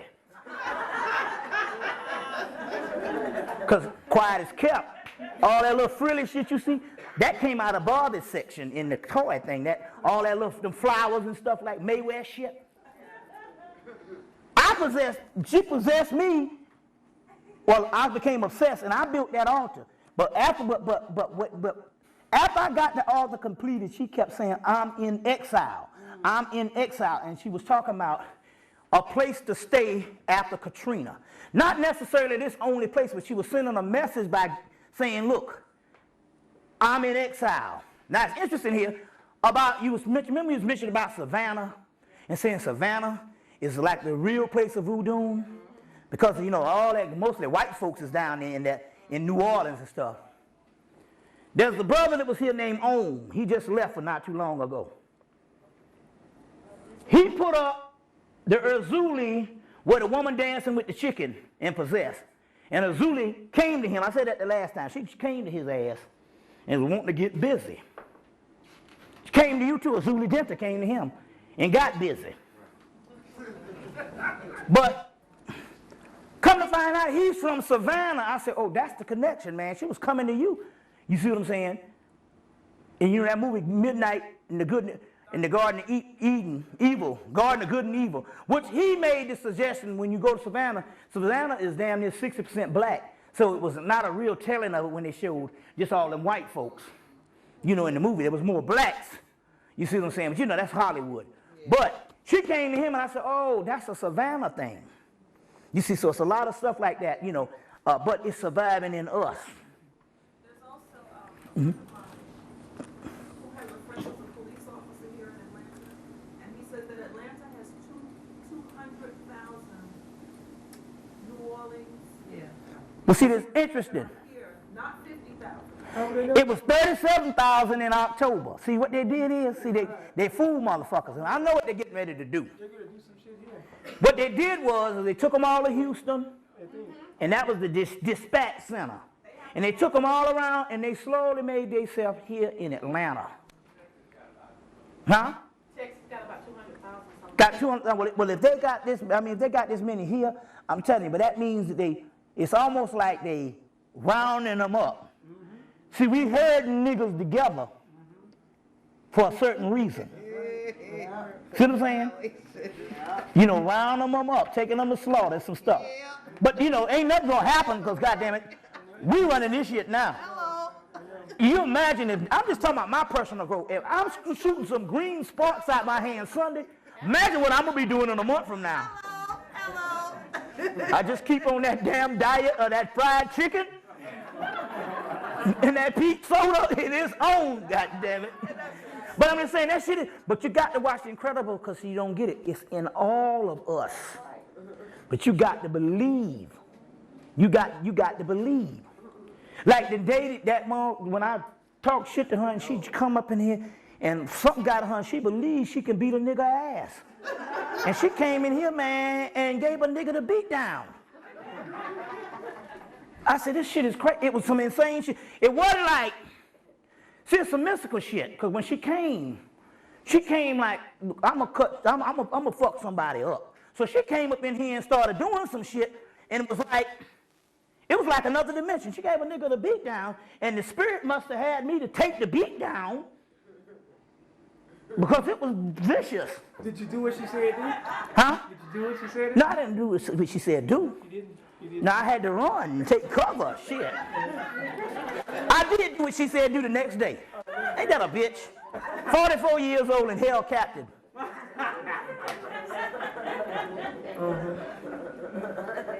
You know? It's all good. You know what I'm saying? You know what I'm saying? There's no democracy in this shit. None whatsoever. Straight up dictatorship. 2 weeks ago, Linda, she called me and told me that they didn't advertise a lot on TV. Schwarzenegger and his son was on a motorcycle, and both of them got jacked up. Somebody just robbed their ass? No, he ran into a car and got all jacked up. Might be, yeah. Let the brother free. Yep. Give me some questions right quick. Somebody had the hand. Yeah. What's that? Yeah, and I was going to ask you about Ariel Sharon going back to the Iraq and Iran and all of that. Oh, yeah, all that stuff. But, you know, I still say that this whole Israel thing is a bunch of decoy shit. You know what I'm saying? But then again, on the other hand, it's decoy. But then again, on the other hand, it's pandemonium. Okay. You see what I'm saying? It's pandemonium. Like Iran talking that shit about your old no-good-ass Jews. Yeah, that's right. You know what I'm saying? Yeah, just a joke. You know, it's just, I mean, it's decoy, but it's pandemonium. You see, you know, and that's what time it is. So yeah, it's all of that. You know, but he was a nasty cracker too. Yes, he was. A butcher, man, he killed a bunch. You know, he's a nasty cracker too. You see what I'm saying and all. You know, give me some questions. At the beginning of the lecture, you said that the melanin exists on another dimension. Can you tell? Yeah, it's the quantum level they call it. It's the other dimension, and but what we call cells and all this kind of thing here is a whole. Like I said, this woman in 1998 said they can't even deal with the genetics of black people because there's so much area. They've only mapped out the genome of white folks, and they're using that as a standard for everybody. But black people is so much different.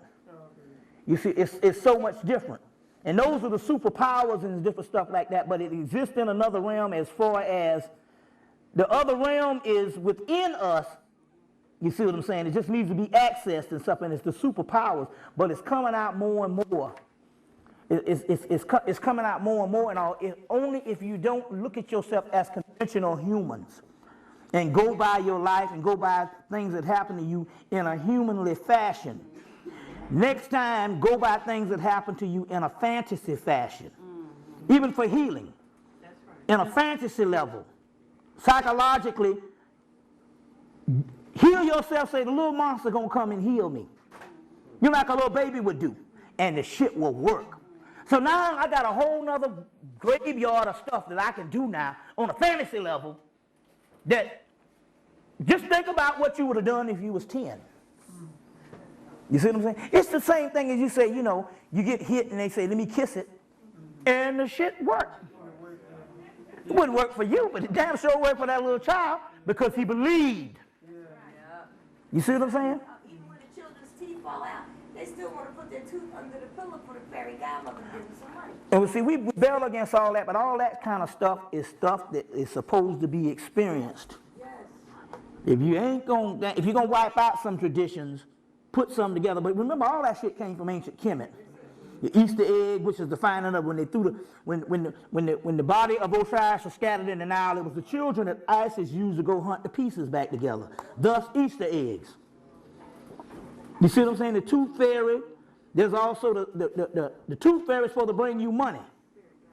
Well, in the Greek mythology, it is the rising of the serpent's tooth, and the serpent's teeth is actually the souls of us. And when when they cut the teeth out of the serpent and throw it on the ground, the souls jump up, start dancing. They just did a The soul to feel. on Georgia Public about dragon's teeth. Yeah. And snake's teeth, and talking about the souls of people. Souls of people, the dragon's teeth, and all the serpent's teeth, and all, and the souls up in the souls of people. So all of that is in the mythology.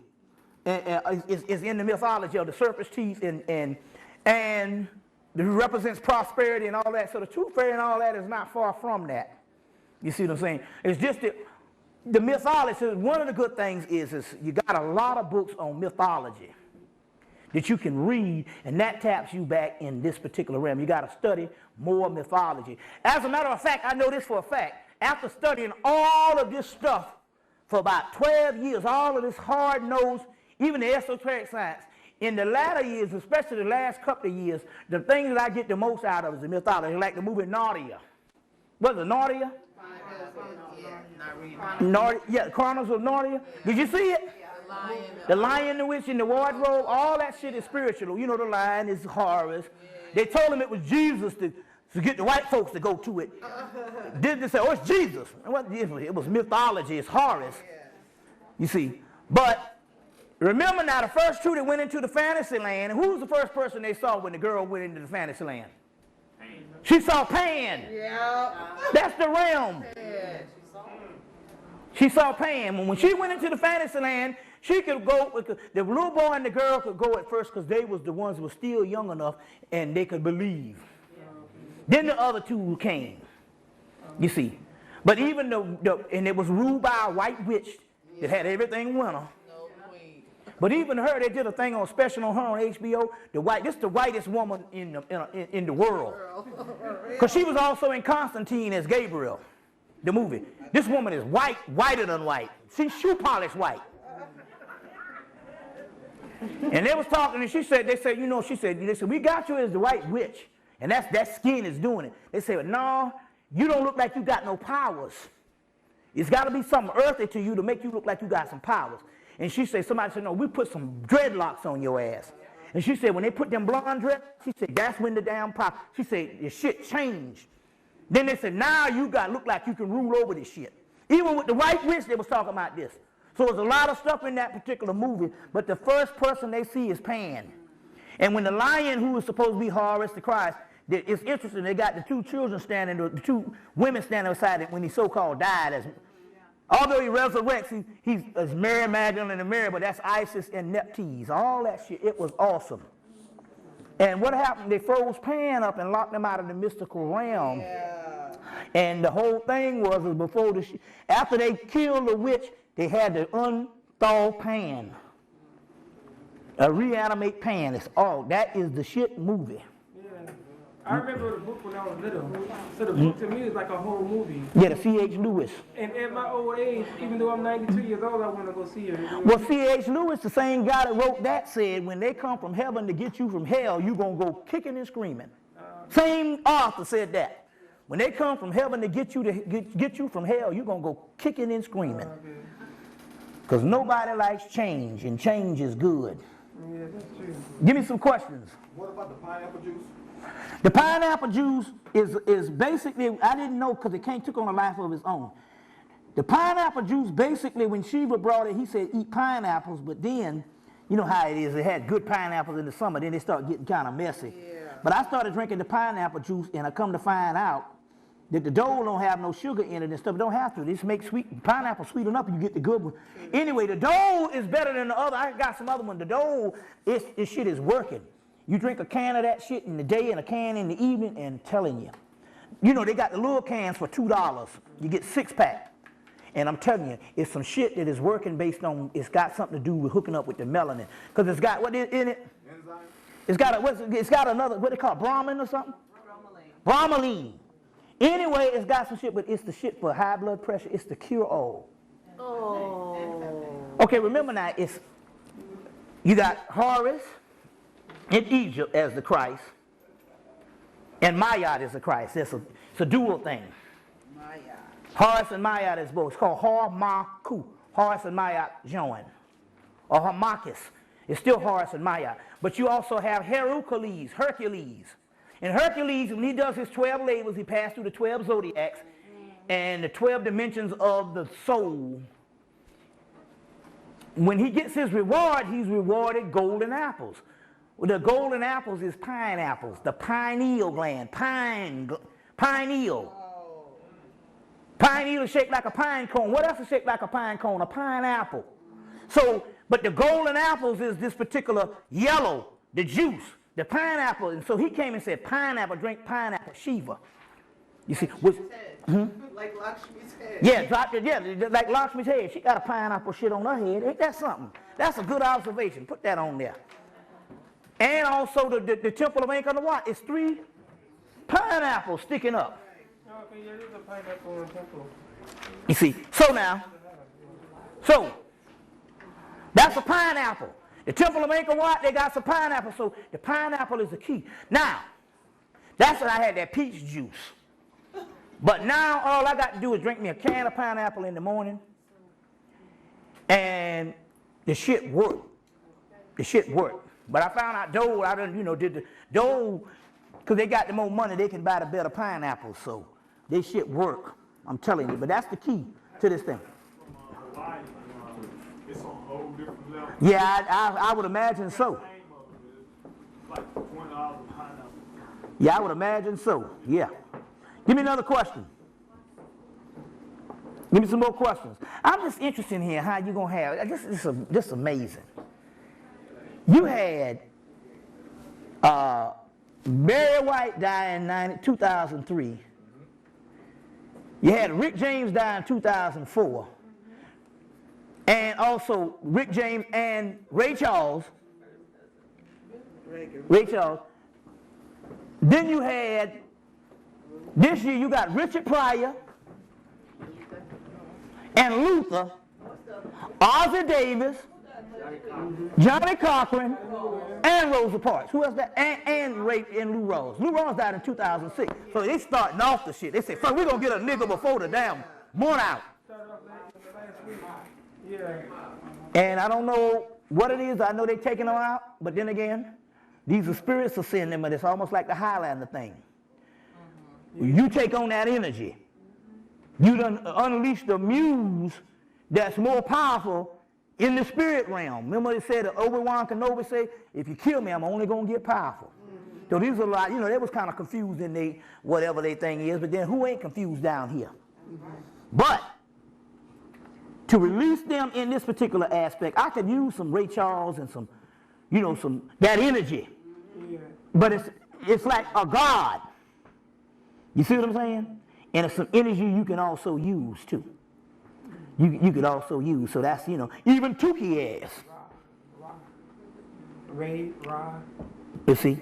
Yeah. You ever see that special on the Richard Pryor show when he went to the pyramids? Yeah. Yeah. What happened? He went in the pyramids and... Yeah. He was reading a book. That's right. Black man with his face, and he was like, Heck yeah, boy. And they shut him up in there, right? about this, and yeah, he's like, looking at like, you ain't gonna make it out of here. Right. I got the series. I'll let you check it out. Yeah. I got the whole series. Yeah, an observation I've made about those particular deaths, like Ray Charles died the same week that Reagan did. Yeah, right. Every time one of those major figures died, it was somebody else died to overshadow. Well, see, what happened was with Reagan, they was getting ready to make a Reagan a huge ritual. Yeah, but I'm saying, but all of them. And Ray Charles took his spotlight when he died because then black people showed up in mass. Then Superman had to do with the back. Yeah. Christopher Reeve, he died last January. Yeah. He died. And then when Ossie Davis died, it was actually right at the time of the 40th anniversary of Malcolm's death. It was almost the same week. And then like last week, when Lou Rawls died, it was like a day or two after Sharon went into Yeah, it's some type of stuff that's going. Like take for instance, 2005 you got Katrina, but also in 2005 you also got the 30-year anniversary of the death of Elijah Muhammad and the 40-year anniversary of the death of Malcolm X. And the 50-year anniversary of the death of Emmett Till. And the 50-year anniversary of your girl getting on the bus. And she died 50 years later. Some shit is some real cycle. It's some stuff. Everything is everything. Everything is everything. In 2006, all you got to do is just go back and just look at the pattern of what went down in 86, 96, and 76, and 66, and you got it. Yeah. You got it. You see. When you say pain, is that also related to the pain Well, the word pan has a lot to do with a lot of things. That's just it's a word that later on became a regular word that they use to describe some stuff. But spiritually, hey, it could very well be. You see, yeah, Pan-Africanism. Mm-hmm. Uh-huh. What was the science behind Friday the 13th and that full moon, all that kicking off the news? Well, eventually, it was my mama's birthday yesterday, the 13th, and you know, it's you know, I mean, it's in Capricorn, which they're always saying the 13 is evil for them, and Capricorn is, you know, that's Saturn. Hey, so it's a lot of energy with that. It's a lot of energy with that. Yeah. Somebody, I was on a conference call today, and somebody was saying that they saw a double moon behind the moon. They saw like 2 more moons. Oh yeah, it's all kind of stuff like that. Moon is now showing even more now, every day. I'm gonna show it now. She came. This is the female Buddha Kuan Yin, and she came heavy in November, and apparently. She's a goddess of compassion, but something she want to do. So let me tell you what's happening with these gods and why they're showing up. They say that their whole role was to show up to us, the African Americans. Okay. All the gods. That's why the whole India thing. People say, well, you all on Indian shit. I said, well, we did Egypt for fucking 12 years. Okay. We got more shit than Egypt. Right. So the whole India thing was time for some of that. Now we're going to fucking China now on your ass. This is Kuan Yin, and she showed up. And this, she's the goddess of compassion. So if you need some compassion, and so I told him, I say, now look, this. She showed up and she said, I said, well, they got a big ass statue down at Little 5 Points, and it was only $15. You want me to get that? She said, no, I want a picture. I said, oh, I get it. You want a picture because you want to go to black people when I go on the road. She's like, right. So I went to Cleveland. I said, look, she came just for y'all niggas in Ohio. Y'all must be some, I know y'all got some fucked up shit going on down here. These niggas got a high rise, look like the Empire State Building. It's white, and it's a jailhouse. It's one of the tallest buildings in Ohio, in Cleveland, and it's a fucking jail. I say, so this motherfucker came, she must saying, look, y'all get me, I'm gonna give y'all some ease. She's the goddess of compassion, a female Buddha. So I'm just trying to say, this kind of shit in your house, $5 is nothing. This shit works. I can feel the energy for sure, man. Because when I called you on the phone, look, I was just up in my room, man. I had the pictures all spread out on the bed. So I came back in my room about an hour later, and then I was talking on the phone, and I just, like, what the hell? It's just like this. And then you can feel it. I can feel that. You can feel it. That's why the pan thing, you know, you need to get a hold of some of this shit. Yeah. The pan stuff and that baby Horus. You know what I'm saying? You gotta have a hopper cross because that's what it is. It's not only because the shit is opening up in you. It's a talisman to help you bring it forth. So you can get your $5 and get it. I ain't trying to make no sale pitch, but I'm telling you that's the way this shit come. They'll be say, I want a picture. So it comes that way, and that's how the spirit thing happens. We are doing stuff off of mere pennies now, but it's the magic. It ain't about building no community center for a bunch of rockheads. And we need some this corporate and this kind of, we don't need shit because niggas is fucked up. Just gonna take your damn money. You know what I'm saying? So, you know, you need to just get with some of that. What's that, sister? Yeah. I want to know when you spoke about Isaiah Thomas, coming out, and also the death of Bob Marley. I want to know how was that associated? Well, it was a lot. See, you got to realize when Bob Marley died, it was 1981. Right when Bob Marley was dying, Princess Diana and them was getting married. Her and Charles was getting married around the same time. So a lot of shit happened in 1981. Reagan got shot in 1981 and probably died. They might clone that nigga. You never know. See what I'm saying? Now, that's why you get the movie Eon Flux. That's the whole movie about everybody in the society a clone. Oh, yeah. Is a clone in the damn in the movie. But 1981 was a lot of shit that went on in 1981. But like I said, Bob Marley died, made the transition, and I had a list of stuff that went on and stuff like that. But that stuff was all carried out a certain way. Bob Marley, remember now, In 1980, he did the concert in Zimbabwe for their independence. And who was presiding over the concert? Prince Charles. And right when he was getting buried, that's when in 1981, that's when they had that royal wedding. So I'm just saying, there's a lot of stuff like that now. You see, a lot of stuff like that, that went down. They killed him and all that, you know that, and stuff, you know. They killed Peter Tosh. He was in the house begging for his life, and the man still shot him. That means he had to carry out orders. You know, if you can get a nigga that ain't mad with you 5 seconds, he will reason with you. But we not killers. You know what I'm saying? But he had to carry out orders, so that's how he died. You see, yeah. So it's all that stuff is connected. Give me some more questions, right quick. Any more questions? Boss, I got a reading from you, right? Yeah. A reading from you, and on the reading, it spoke up. Something came up, and you spoke about the stomach. You said, I don't know if you remember everything you said, but what came through, you spoke about, well, Sean, your disease may be your stomach, or whatever. So watch what you eat. This and that.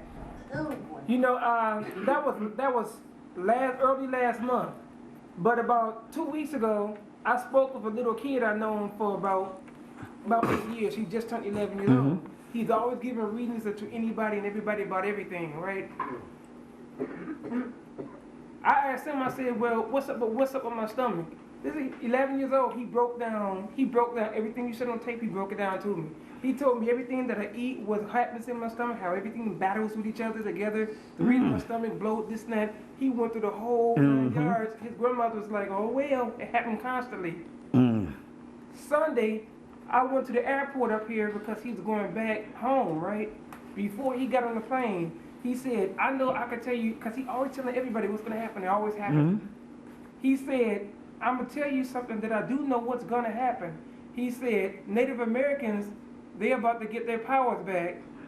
I said, yeah. He said, yeah. I said, you mean like American Indians? He said, no. Black people, Native Americans. You talking about OMEC? They're about to get their powers back, and they're going to use them. Yeah. So, wow. Dropping the science that you dropping. Yeah. People dropping right in tune.